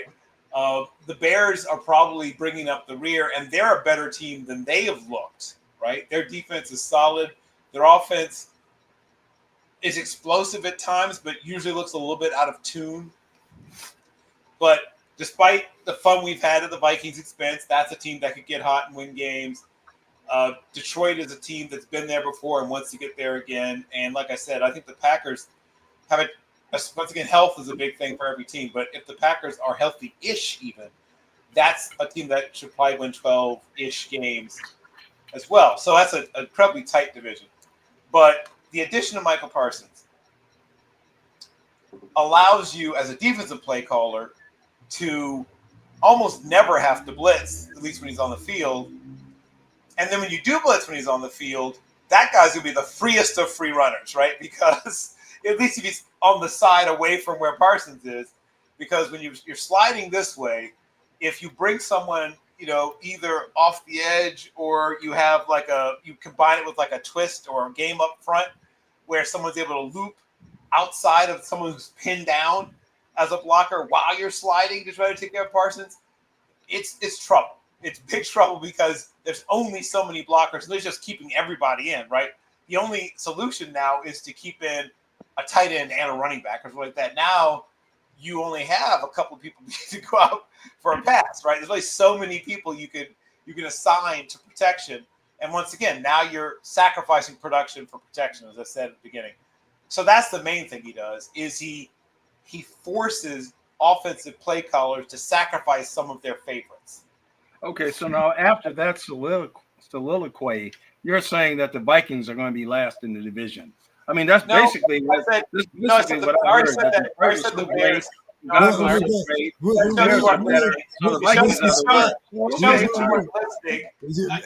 Scott, we're not going to talk things that no one's ever said for some reason. I love your passion, but it is unsanitary to put words in another person's mouth, sir. What I said is the Bears are bringing up the rear of that division. The Vikings will be in the fight for probably the spot right above them, and so the games against teams like Detroit will be very pivotal. And obviously, if the Packers are really good is their starting players.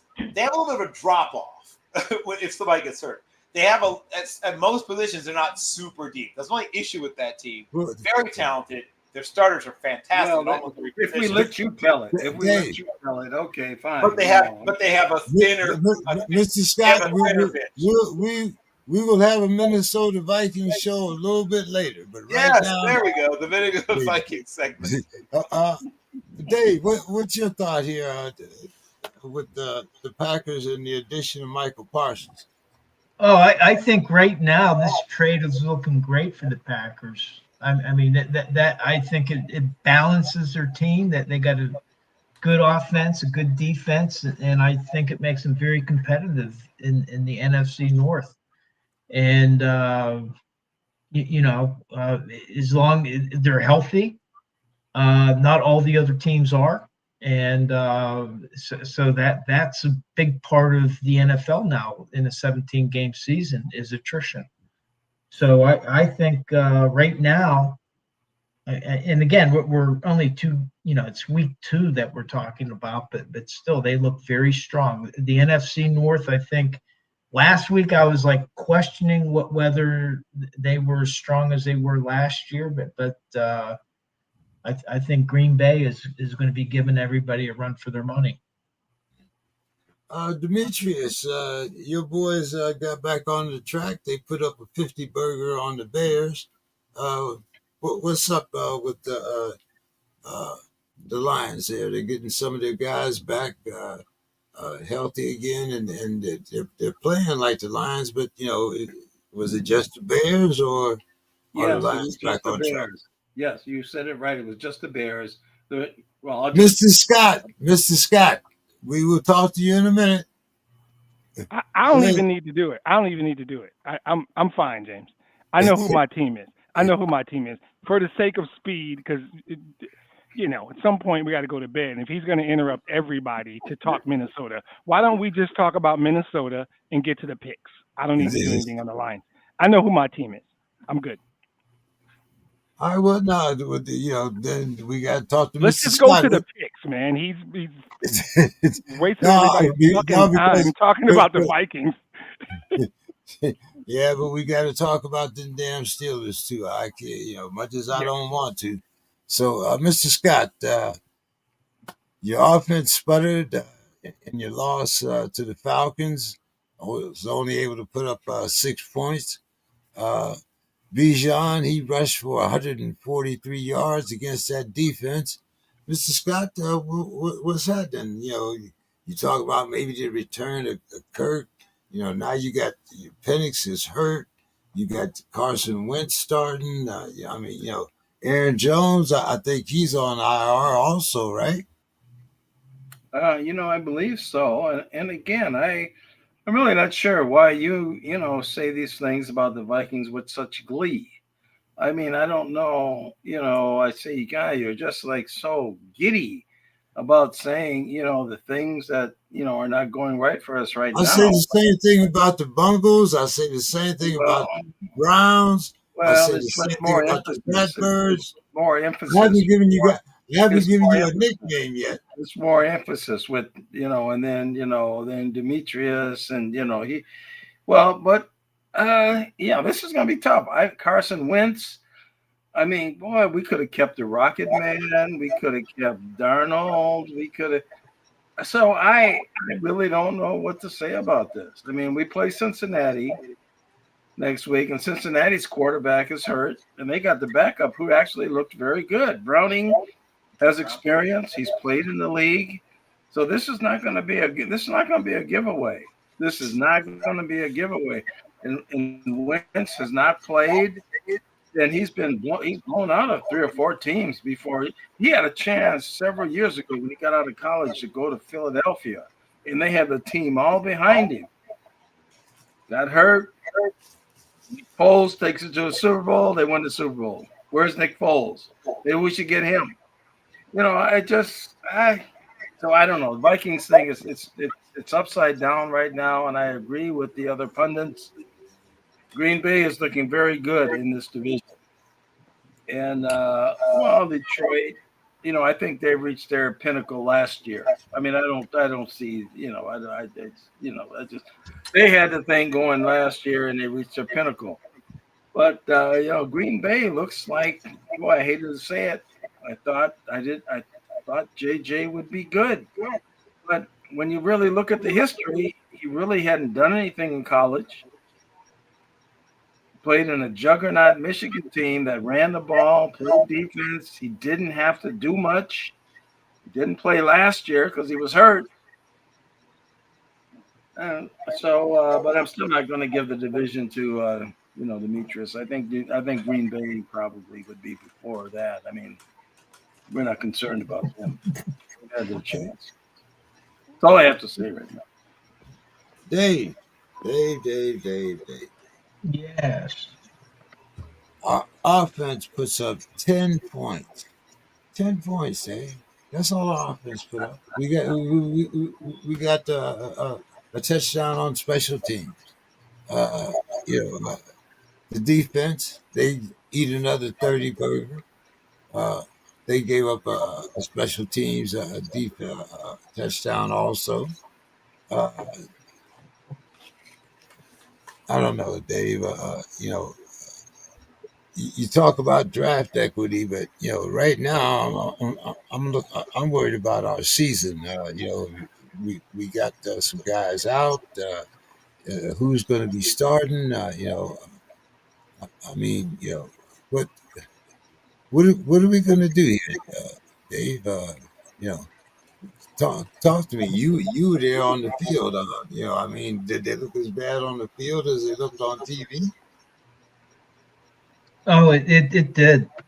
I mean, Pittsburgh had a 14-7 lead after the first half, despite Seattle outplaying them in the first half.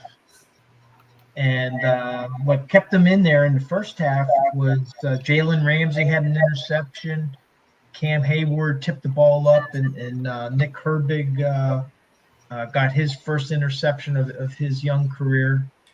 And that's what kept him in the game in the first half. Now, I thought coming out into the second half, Pittsburgh was going to receive the ball. And I thought, well, hey, if they can get even a field goal, that'll make it a 2-score game. And that's just not the way it played out. The offense sputtered. The offensive line couldn't get the running game going. They only had 72 yards on the ground. And Seattle was pumped. And so they go into the fourth quarter, and like when Renegade has played, the Seattle players, and I wanted to hear what Bo had to say, but they were pumped.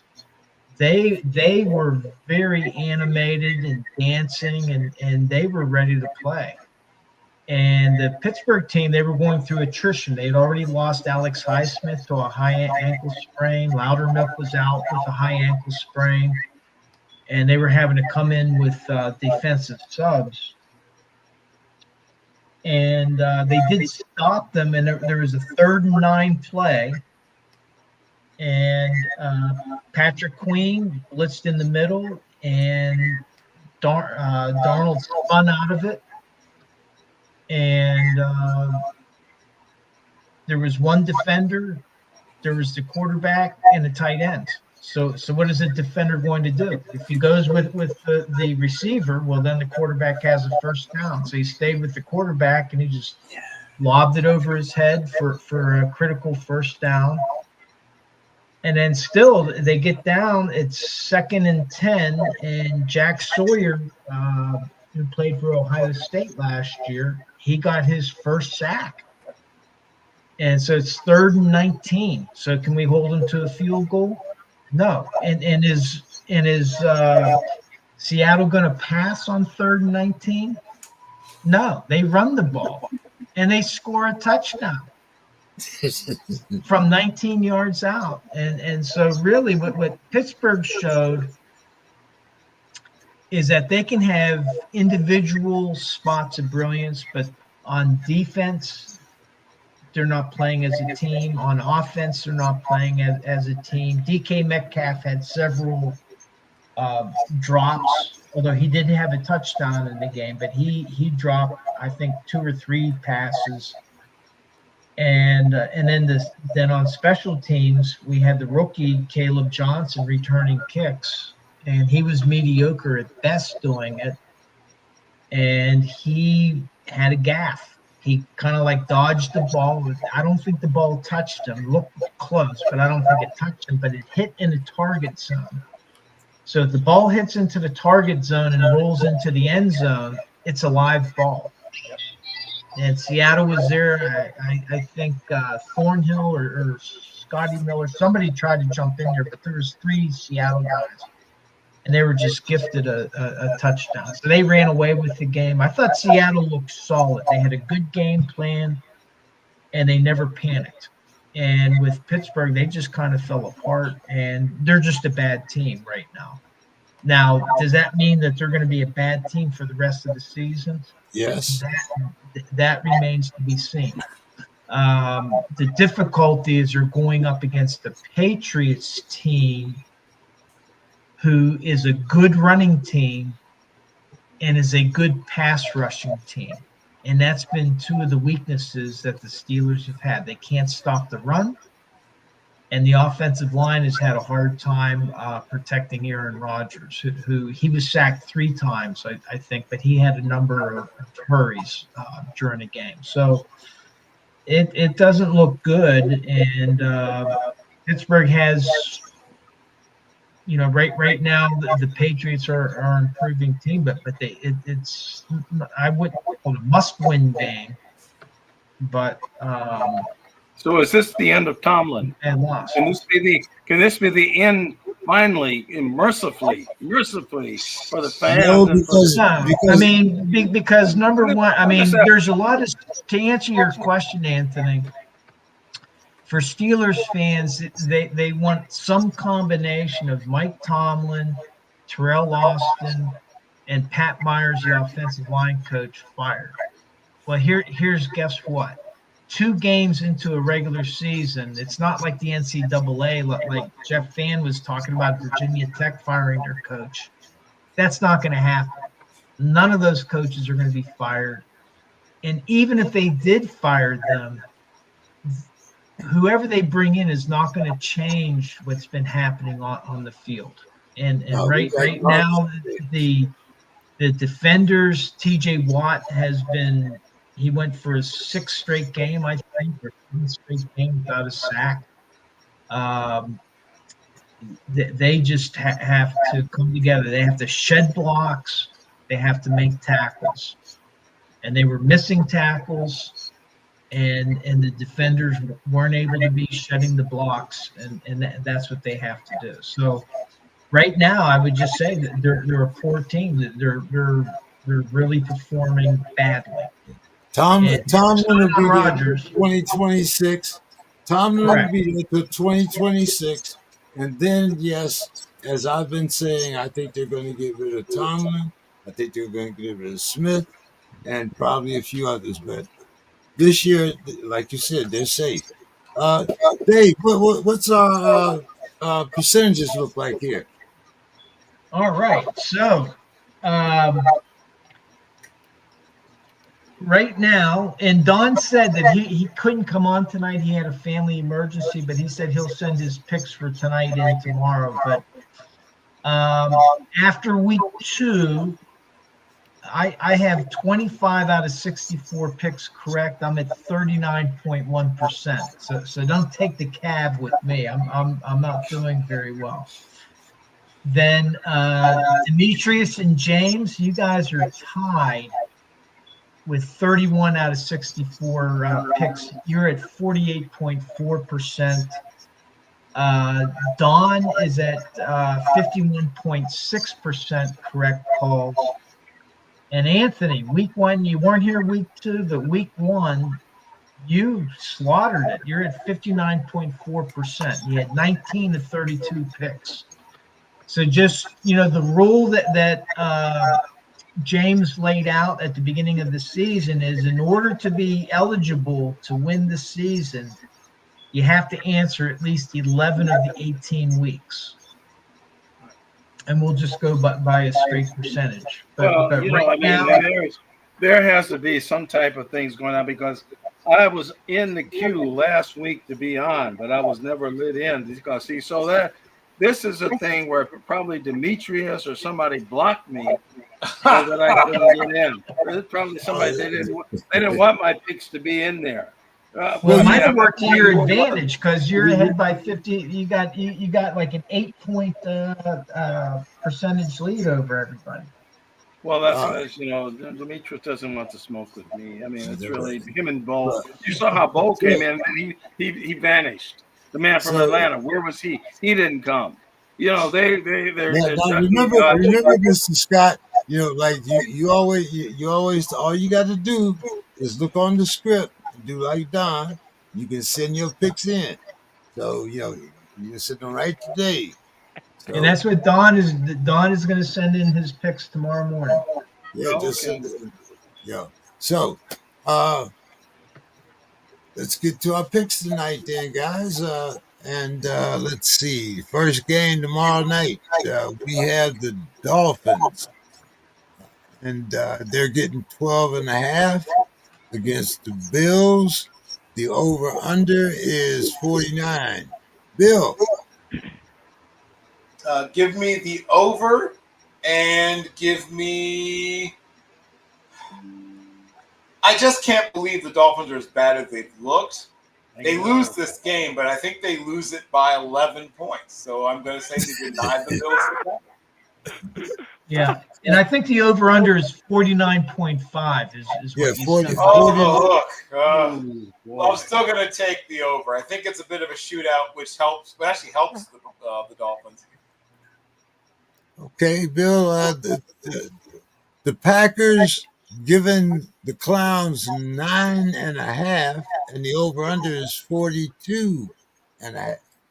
I'm going to take the over again, and this time I'm going to lay the points, though I don't like it. I don't like that number. I wish it were a little lower, but I'm going to. Though it will barely go down my throat, I'm going to swallow the 9.5. I'm going to take the Bills and the over, and I'm going to take the Packers and the over. Mr. Scott, you like the Packers? Oh yeah, I love the Packers. Packers. They're giving 9.5. Yeah, I'll take that. And don't like to give up points, and I hate the halves. Oh boy, I hate the hooks. Can't stand it. I mean, this is what the bookies do. I can't stand them bookies. That's terrible that they do that kind of stuff. But I'll take the Packers, and I'll take the over. And what about the Dolphins and the Bills? Boy, that's a scary one. The Bills obviously are the better team. I mean, it's really, but the Dolphins want to show some life, but I got to take the Bills and the over. I just can't take Miami, Okay. What do you got there, Dave? I have Buffalo in the over and Green Bay in the under. Cleveland has a good defense. So I'm gonna ride, and I don't trust Flacco, so I'm gonna take the under there. Who you got, Demetrius? I think the purpose of the half is to avoid a push, right? That's Yeah. why everything's a half. Okay. I'm taking Buffalo because I'm on record as saying I think Miami might be the worst team in football. And I'm taking the over. It's got Detroit, Chicago, 50 burger written all over it. So Buffalo in the over. I'm gonna take 9.5 points because I don't think Green Bay is as good as everybody else does. The game's in Cleveland, and I think like Dave, Cleveland has a good defense, and I'm taking the under. So I think they'll stay within. I'm not saying they're going to win the game. They're going to stay within 9.5, and it's going to be a low-scoring game. So in this case, I take Cleveland, the 9.5 points, and the under. Okay. Sticking with you, Demetrius, we had the Rams, and they're getting 3.5. They're playing the Eagles, and the over/under is 42.5. I thought it was 45.5.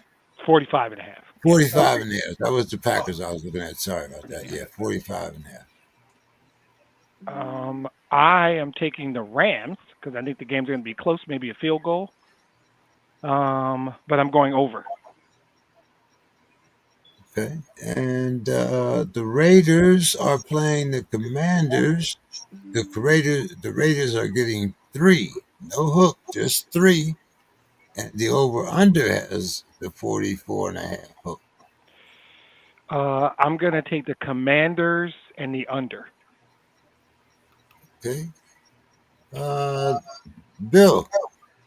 Yeah. Well, at least on the second game, I'll have what he's having. I will also take Commanders in the under. And then on the first game, so we corrected it. It's 45.5, right? Right. Yep. So I'll take the Eagles are giving 3.5. Yeah. Yes. I think they'll barely cover it. I think 4 is the number they get to. So I'm going to say the Eagles will cover, but just barely. And I will take the under. I think that ends up being a real defensive battle. Okay. I'm going to take the Eagles and the over, and I'm going to take the Commanders and the over. Mr. Scott. Oh man, that's tough. I'm going to take the Rams because I think Stafford is better than Jared Goff, and so I'm going to take the Rams. And I think so I'm going to take the Rams on that. Eagles, they're tough. I mean, come on now, Eagles, Super Bowl. But I'm going to go the other way, take the Rams, and then the other game, Raiders and the Commanders, and it's 3, no hook, just 3. I got to take the Commanders to bounce back. I got to take them to bounce back. Yeah. What about the over-unders? Oh, the Eagles and Rams, I'm going to take that over. And the Raiders, I'll take that under the 44.5, right? Yeah. So you got Washington in the under. Yeah. I believe it's on you, right, Dave? Yep. I'll take the Eagles in the over, and I'm taking Washington in the under. Okay. Sticking with you, Dave, we had the Jets, and they are getting 7. Playing the Bucks, and the over/under is 44.5. Yeah, and I think Justin Fields might have been ruled out. He was in a concussion Justin protocol. Fields is ruled out. He's ruled out. So I'm going to take Tampa Bay in the under.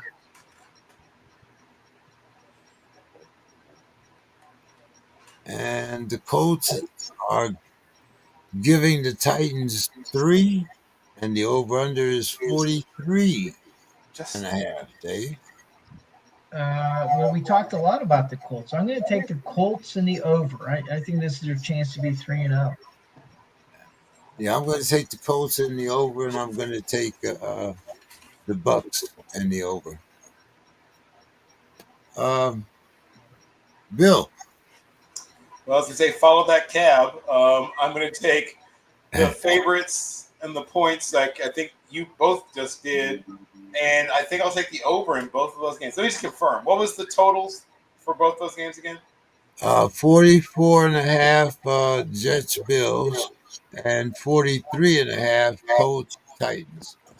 Yeah. I think so you're taking the over in both? Yeah, because I think there'll be a defensive score in each of those games. So if it were just offensive scoring, I think it would end up right around the number. But I think in each game, there's a defensive score that puts it over. Demetrius. I like the favorites. I like the Bucks and the Colts, but I like the under in both. I don't see a great offense in these games personally.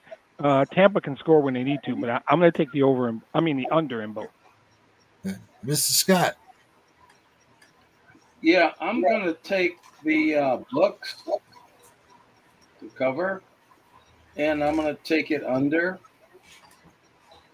And then I will also take the Colts, but I'm going to take that one over. Okay. Dave, the Steelers are getting 1.5, playing the Pats, and the over-under is 44.5. Yeah. Well, like I said before, the Patriots have a strong running game and a strong pass rush, and that's a weakness for Pittsburgh. So I'm taking the Patriots, and I'll take the under in that game. Okay. The Falcons are giving, No, the Falcons are getting 4.5. I think, yeah, that's right. The Falcons are Is that getting, right? yeah, And that's what, they're giving 4.5. Yeah. yeah, the Falcons Falcons are, are favorite, right? yeah, Yeah. against the Panthers, and the over-under is 43.5, Dave. Okay. Well, Atlanta showed that they could score, so I'm going to take Atlanta, but I'm taking the under in that game. I'm going to take the Pats and the over. I don't know, the over. I'm going to take the Pats and the under. And I'm going to take the Panthers. No, I'm going to take the Falcons and the over also. Bill. I'm going to take the Panthers. I don't think they went out right, but I think they end up turning this into a back and forth affair. And I think that the Falcons pull it out at the end, but only by a field goal. And I think it's going to be a bit of a shootout, so I'll take the over. And then what was the line on the second game? Or The Steelers are getting 1.5, and the over under is 44.5. Oof. I will take the Steelers, but I'm going to take the under. How many defensive players are we missing this week, Dave? 3? Well, if you include, right now we don't know about Elliott and Joey Porter. Deshaun Elliott and Joey Porter are questionable. Right. Derek Harmon is questionable. But Patrick Queen is playing, and Darius Slay is playing. And they put Loudermilk on injured reserve. All right. Did I get to you, Mr. Scott? No, I didn't. I know you. What are you saying here, Mr. Scott? The Steelers getting 1.5. Over under is 44.5. The Falcons are giving the Panthers 4.5, and the over under is 43.5. I'm taking the Patriots, and I'm wondering if I could get double if they tell Tomlin he has to walk back home instead of getting on the bus. If I could get a double on that, but I'm going with the Patriots. I'm going with the under. And then I am taking the I don't like the Falcons. I'm taking the Panthers and the under. Right. Did we get everybody, Dave? Not Demetrius. Demetrius. I'll take the Patriots and the under, and I will take the Panthers and the over. Okay. Mr. Scott, we have the Bungles coming to the Vikings. The Bungles are giving the Vikings 2.5. The over-under is 41.5. I think that's the lowest total. Is that the lowest amount of points? I think so. What do you got, Mr. Scott? Well, I mean, actually, The battle of the in backups. reality, well, in my reality board, those games are off. But for these purposes, since I'm going with people like Demetrius and them, they can't beat me. So I'm gonna take. God, I have to take the Bungles. I just think the Vikings. I just think that they have really got some real issues here. I'm gonna take the Bungles in the under, and I'm gonna take the Texans in the over. Ooh, okay. Um, let me see. I think I'm gonna follow that cab, Dave. All Uh, right. Demetrius. I will take the Vikings and the under, and the Texans and the over. Bill. Okay, so the line on the Texas game was what number again? 1.5. 1.5, and the total was. 43.5. I'm going to take the over, and the Texans are getting 1.5. Yes. Oh, yeah, then I'll take the Texans. And then the other game was. The Bungles are giving the Vikings 2.5, and the over under is 41.5. I'll still take the over. I think people are underestimating both backup quarterbacks. Um, those are decent, but not smothering defenses. I think that 21 points between each team is not going to be quite that difficult to come by. And it's being played in Cincinnati. Minnesota. It's playing Oh, in Minnesota. well It's here, then, man. kind of a coin flip game. I'm going to give the advantage to the home team. I'll take the Vikings. Yeah, I'm taking Minnesota in the under. The game with the backup quarterbacks. Yep. And Houston, I think that they got to get. They thought a lot of people thought they were a stronger team, so that they really have to do something against Jacksonville. So I'm going to take Houston in the under. Okay. Staying with you, Dave, we got the Saints. They're getting 1.5, and they're playing at the Seahawks. The over under is another 41.5. How much are they getting? Sorry. What's the line? Seven and a half. 7.5. Okay. Wow. That is a lot. Well, I don't know if we're going to have the week 1 Seattle Seahawks or the week 2 Seattle Seahawks. Yeah, really. I'll stick with the week 2 Seattle Seahawks and take the under. Okay, and we got the Broncos and the Chargers. Broncos had a tough loss last week, but they're playing at the Chargers. The Broncos are getting 2.5, and the over under is 45.5. Yeah, Chargers are pretty good. I'm going to go with Denver in the over. Ooh, okay. Demetrius. I'm taking 7.5 points in an NFL game, and I'm going to go with the under. So Saints in the under. I like Denver. Chargers have been impressive, but I like Denver, and I'm getting points. But I think that's going to be a shootout. So I'm going to go with the over. Denver in the over. I'm going to go with the Chargers in the over, and I'm going to go with the Seahawks and the over. Mr. Scott. I'm going to have to go that same route. The Seahawks in the over and the Chargers. But I'm going to take the under in that because Broncos have a defense. Yeah, Chargers in the under 45. Okay. Did I get Bill? You did not. No. It's on you, Bill. Okay, Seahawks in the under, Chargers in the over. All right. Staying with you, Bill. We got Jerry's boys, and they're giving the Bears 1.5 at 49.5 is the over under. It's a big number. I'm going to take the under, and I'll take Dallas. Okay. And the Cardinals getting 1.5 at the 49ers.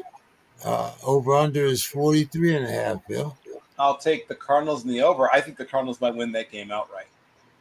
Well, isn't Purdy supposed to be? I think Purdy's. I'm not sure if he's out, but I know he's supposed to be hurting anyway. I'm going to take. I don't think it matters if he plays or not. I think that the 49ers are not as good as people might have expected, and I think the Cardinals are better than people realize. Well, who's going to play quarterback for the 49ers? Doesn't matter. Picking the Cardinals. Yeah. But who's going to play? Because Purdy can't play, right? Purdy's out. Purdy's probably going to be out for another couple of weeks with a turf toe. Yeah. But I think even if he played, the Cardinals would win. No, I thought Burrows is the one with the turf toe. I think. No, they Purdy both have a was the turf shoulder. toe. I thought Purdy was the shoulder. Okay. Go ahead, Mr. They have a Scott. shoulder also. Go ahead, Mr. Scott. So which games are we at? We're at the Cowboys getting 1.5. I mean, giving the Bears 1.5. The over under is 49.5, and the Cardinals are getting 1.5 playing at the Oh, okay. 49. Yeah, when you say Jerry's guys, kind of threw me. I don't know why you wanted to you disparage people sometimes. You disparage the Cowboys as Jerry's guys, and I mean, I discouraged the Bundles.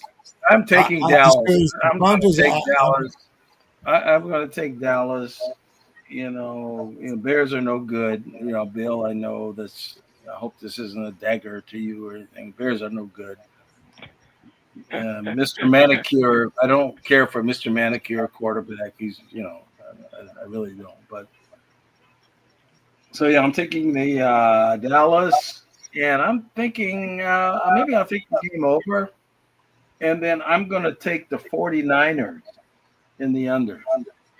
No. Did you change his name? I thought he was the world's tallest midget. Did I did. Well, you were talking about discouraging people. I was just. No, Mr. Manicure is Caleb Williams. Go ahead, Dave.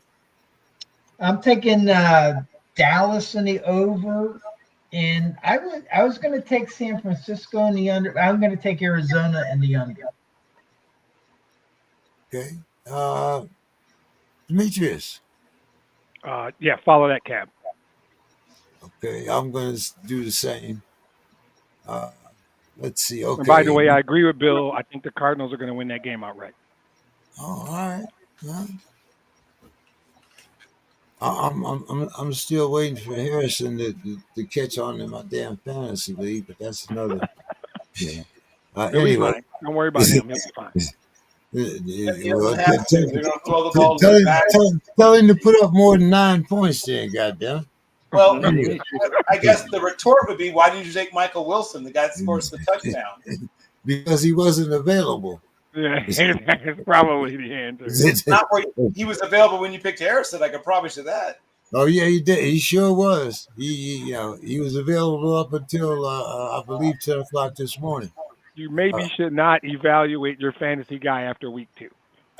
Maybe give him a few more weeks. That's another possible answer, yes. All right. Okay. Well, all right. So let's see. Dave, we have the Chiefs giving 5.5 to the Giants, and the over/under is 44.5. Got to go with the Chiefs in the over. It's time for them to get on the winning track here. All right. And the game of the week, we had the Lions getting 6. The Lions getting 6 at the Ratbirds. And the over/under is 51.5. Remember we had that last time when we had the Ravens and the Bills, and it wasn't 50, it turned out to be 80. Yeah. So, Dave. Yeah, I'm going to go with the home team in this case. I'm going to go with Baltimore. in the over. And the Chiefs and the Giants. Oh, you did the Chiefs and the Giants. Okay. Yep. Bill? I will take the Lions in the under, and I will take the Chiefs and the over big. If I could tease it up to 8, I'd still take the Chiefs. I think the Chiefs kind of take out their frustrations on the Giants. Hey, there's a pick. You can have a pick 2 or a pick 6 at DraftKings. So you want to try for, Mr. Scott. I wonder what you're going to pick here. But so the Chiefs are giving the Giants 5.5, and it's over under is 44.5, and the Lions are getting 6, and they're playing at the Ratbirds, and the over Yeah, under is 51.5. I just have to stick with the Chiefs and Mr. Mahomes until they knock him out. I mean, I just have to take him, until he gets knocked out. Giants, they're not that much of a Giants no more. I'm not worried about them. And as far as the under and over, I'm going to take the under. And then for the Lions and Baltimore, Baltimore will annihilate them. They will annihilate them, and it's going to go over. It'll be annihilation, and it's Okay. going to go over. Because Detroit will score some points, but they're going to do stupid stuff, going on 4th down and kicking it. So they will annihilate them, and I'm taking Baltimore and the over. All right. Okay. I hear you. Dave, what are you taking? I already went. Kansas Okay. City in the over and Baltimore in the over. All right. Bill. He went. Bill I went went already. Okay. It's me and you. It's me and It's you. on Demetrius then. And Oh. I don't know. Only thing that we're concerned is the over under. We know who you're picking, but go ahead. Yeah, I like the Chiefs and the under and the Lions and the over. Okay. I'm going to go with the Chiefs and the Lions. I can't. It's hard for me to say right. Well, maybe we should do something on the side on this game because this game, Baltimore, like I say, they're at home. You mute him. They're going to run Can the you mute huge him? What were you thinking? We run them out of town. Okay. Well, Mr. Scott, with that, I'm going to let you have your final thoughts then. Well, James, did you pick the over-unders in those 2 games? Yeah, I took the Lions. I took that 6 points, and I'm taking the over. And I took the Chiefs and the over. Okay. Final thoughts there, Mr. Scott. Well, I just have final thoughts. It's always good to have the good conversation. And I know people don't agree with me, but in the world we live in, agreements and not agreements, that's fine. There's really nothing wrong with that. I mean, when I come here to enjoy the camaraderie. I come here to just commiserate with people about sports. And the thing is, I do all this historical work, on the communities and stuff here, but sports has always been something that has always been an equalizer for me. When I played football, when I played baseball, it didn't matter who the guy was next to me. It didn't matter who was the shortstop. It didn't matter because we were just teammates. And I think sports is something that, some people don't like sports. Like why we would go to Super Bowl parties and she's down there with the girls doing, eating food and laughing and talking. But I think sports is, it's very important. And I think it's a way of us to say, yeah, we can disagree. We can go in there and we can go and box and football and basketball. And the winner wins and we shake hands and go home. And I guess that's my final statement. I ain't shaking your hand. You forget that, bro. Well, some people, You keep your hand to yourself. How about that? All good. Bill, your final thoughts, Bill. So, on this day in 1947, Oh, that's Jackie a good Roosevelt. year. Yeah, there you go. Yep, Jackie Roosevelt Robinson was the inaugural Rookie of the Year named by the Sporting News, and he had a really good season. But of course, what he did, how he did it, outshone anything he did as great as player as he was. 6 years later to the day, the Cubs called up Ernie Banks in 1953, and he became the first black player on their team.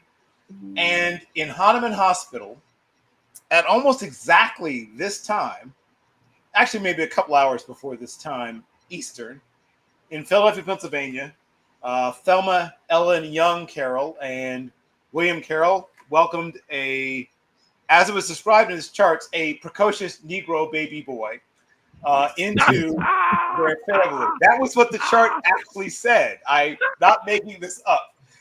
If I ever do write an autograph, it would be called Precocious Negro Boy. That's the name of the book. But my father sort of baptized me into sports fairly young. On my third birthday, I was taken to my first college football game, and I watched Dal McCauley run wild against NC State and set a school record of 226 yards rushing against NC State.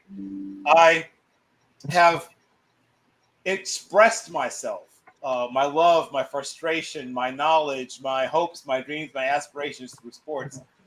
And I think where sports wins out over politics is that while we can point to soccer hooliganism and sadly in some places in Central and South America, sometimes even people being sometimes murdered over the outcome of a sporting event, generally speaking, we are satisfied with a satisfying bit of shit talking and letting it go at that for the most part. Sports divides and unifies simultaneously because the passion unites us, even as Mr. Scott pointed out, our rivalries and our differences about who we root for divide us. And I think sports forces us to realize that the thing that we're so passionate about is actually not that important. Like in the moment, it feels like life and death. But as soon as it's over, we realize it's not. We realize that life and death is life and death, and that sports are sports as soon as it ends. The thing about society in general and politics and things like that is sometimes people think that it's life and death even after the game is over, right? They can't just walk away. They can't just say, oh, well, I won or I lost or we'll get them next time. And unfortunately, we are at a place of yelling and talking and whatever at as opposed to with each other.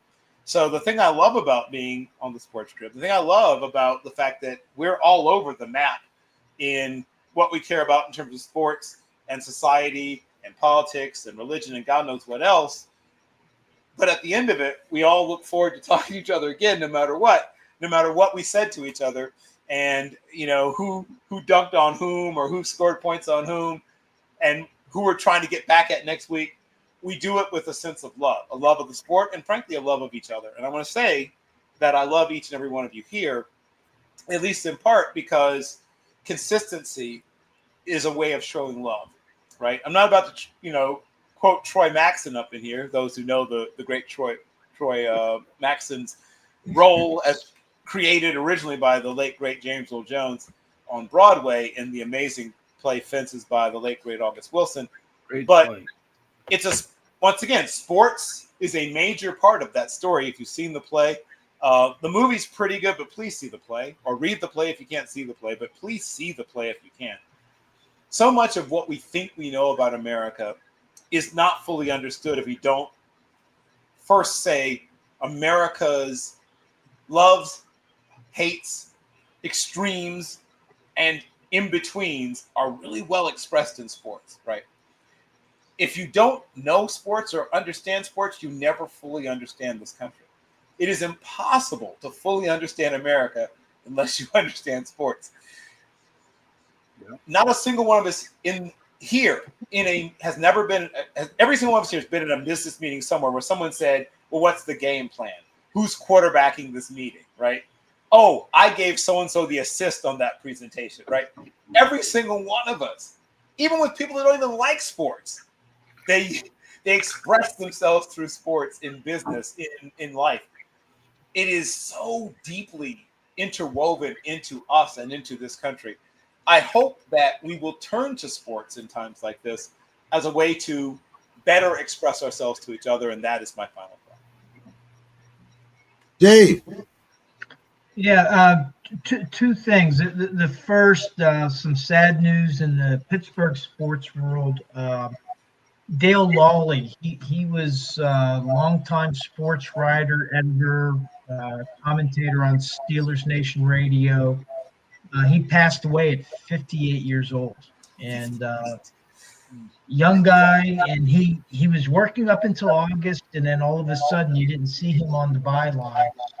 I guess he had cancer last year in the mouth, and then he was fighting pneumonia this year, and unfortunately he passed away, which is really sad. I met him in Las Vegas last year.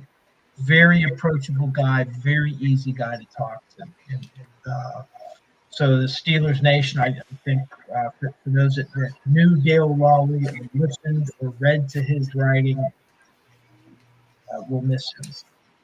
For my weekend, I mentioned when I opened that I had a great weekend. Everything was fantastic for the game. And, one of the things that made it great, I went up Friday, and this guy from Iowa rented out a house literally 2 blocks from Rooney House, which is still there at 840 Lincoln Avenue in the North Shore. But throughout the weekend, we probably had 80 people coming through there Friday night, Saturday during the day, and even people came after the game. But these were people of all kinds of different backgrounds, different colors, different religions, different political things, and some strongly opinionated people, especially after what happened last week. But the only thing that really we had together is that most of us had met through social media, either X or Facebook or Instagram or whatever, and we were all Steelers fans. And it was a really fantastic weekend. And then we all got along, and the socioeconomic backgrounds were widely different. We had some very wealthy people, some people not so wealthy. There was a homeless guy that was walking up the road, and he looked hungry. One of the girls, the daughter, one of the mothers, brought him up onto the porch, gave him a plate of food, and he was able to share time with us. And the guy didn't really say much. He did eat his food, and I think he appreciated it. But it was a special time. And then after the game Sunday, I was able to go to PNC Park for a special screening of a documentary about Roberto Clemente, and it's called Clemente, and it was I think his 3 sons produced it, and it was a great reminder. Went through his life. It kind of, some of the stuff I wasn't quite sure if it was all accurate. But, one of the things with Roberto Clemente that a lot of people lose is that he didn't have to do what he did. I mean, there was an earthquake in Managua.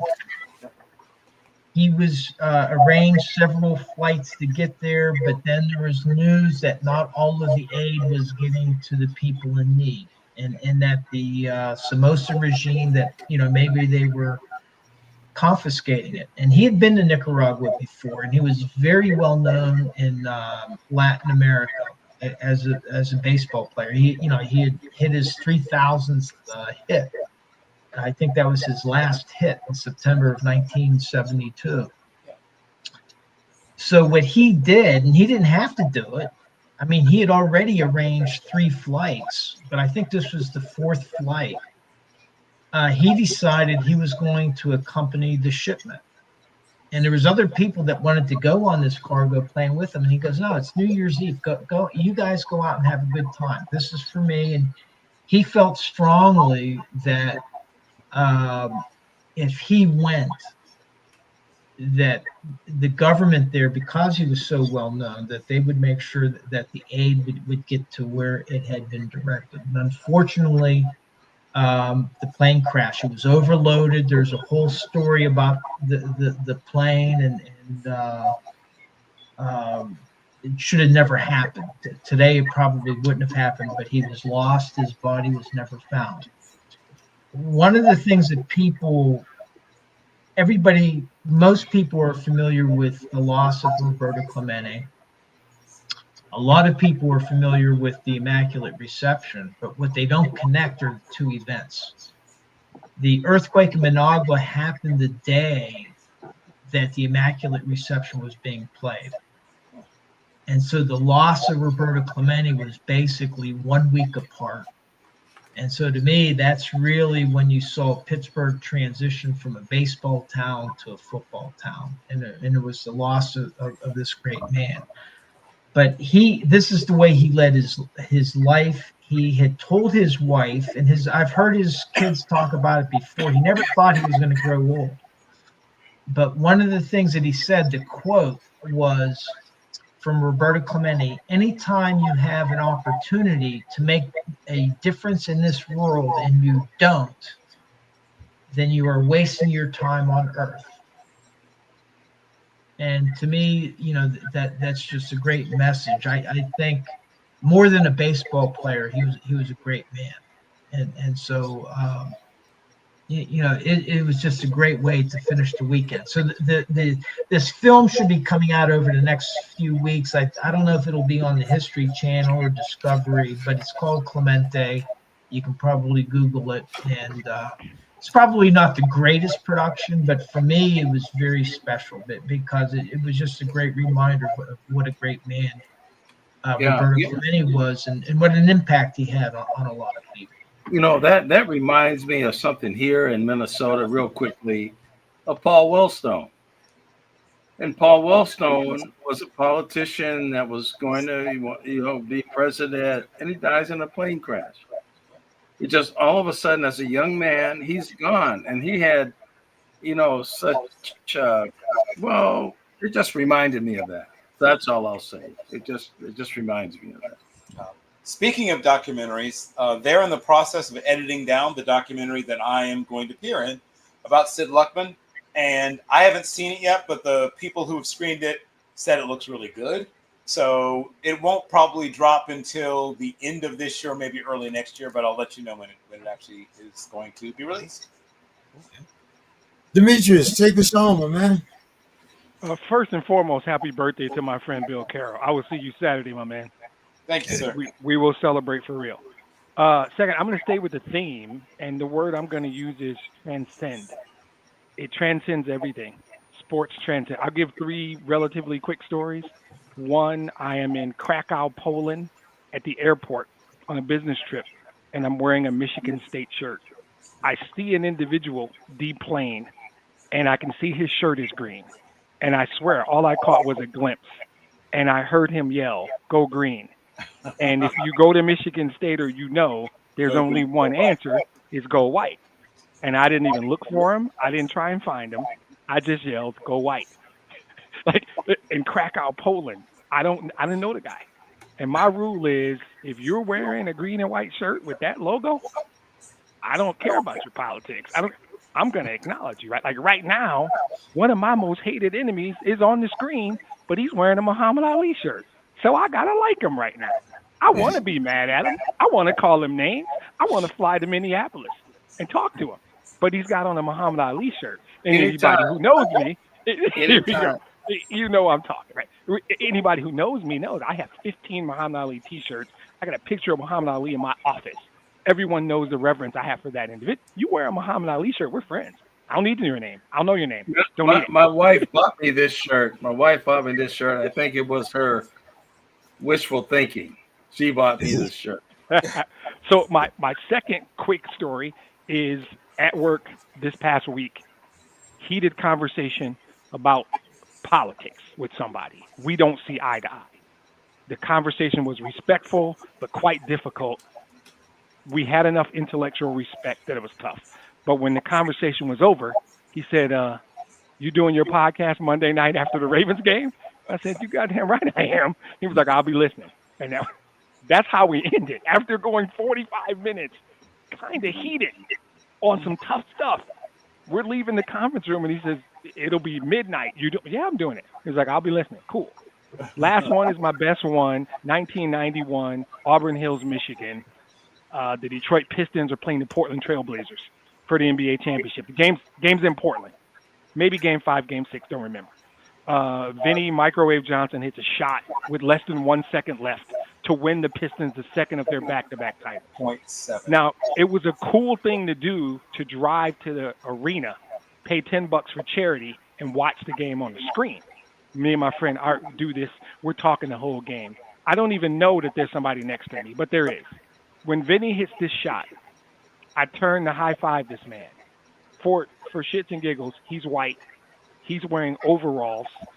He's legitimate 6'5", 400 pounds. I have not spoken to him all day. We have both watched this game, and we haven't even acknowledged each other. Vinny Johnson hits that shot. I turn, thinking I'm going to high-five him. This man picked me up like a small baby, and I'm 6'3", 220. He didn't hug me. This man embraced me. I don't know. We're jumping up and down. He's holding me, 6'3", 220, and he's jumping up and down because the Pistons just won the NBA championship. He didn't care. He didn't care about anything else. My politics, where I'm from, my name, none of that. We were transcends everything. Transcends race, transcends age, transcends everything.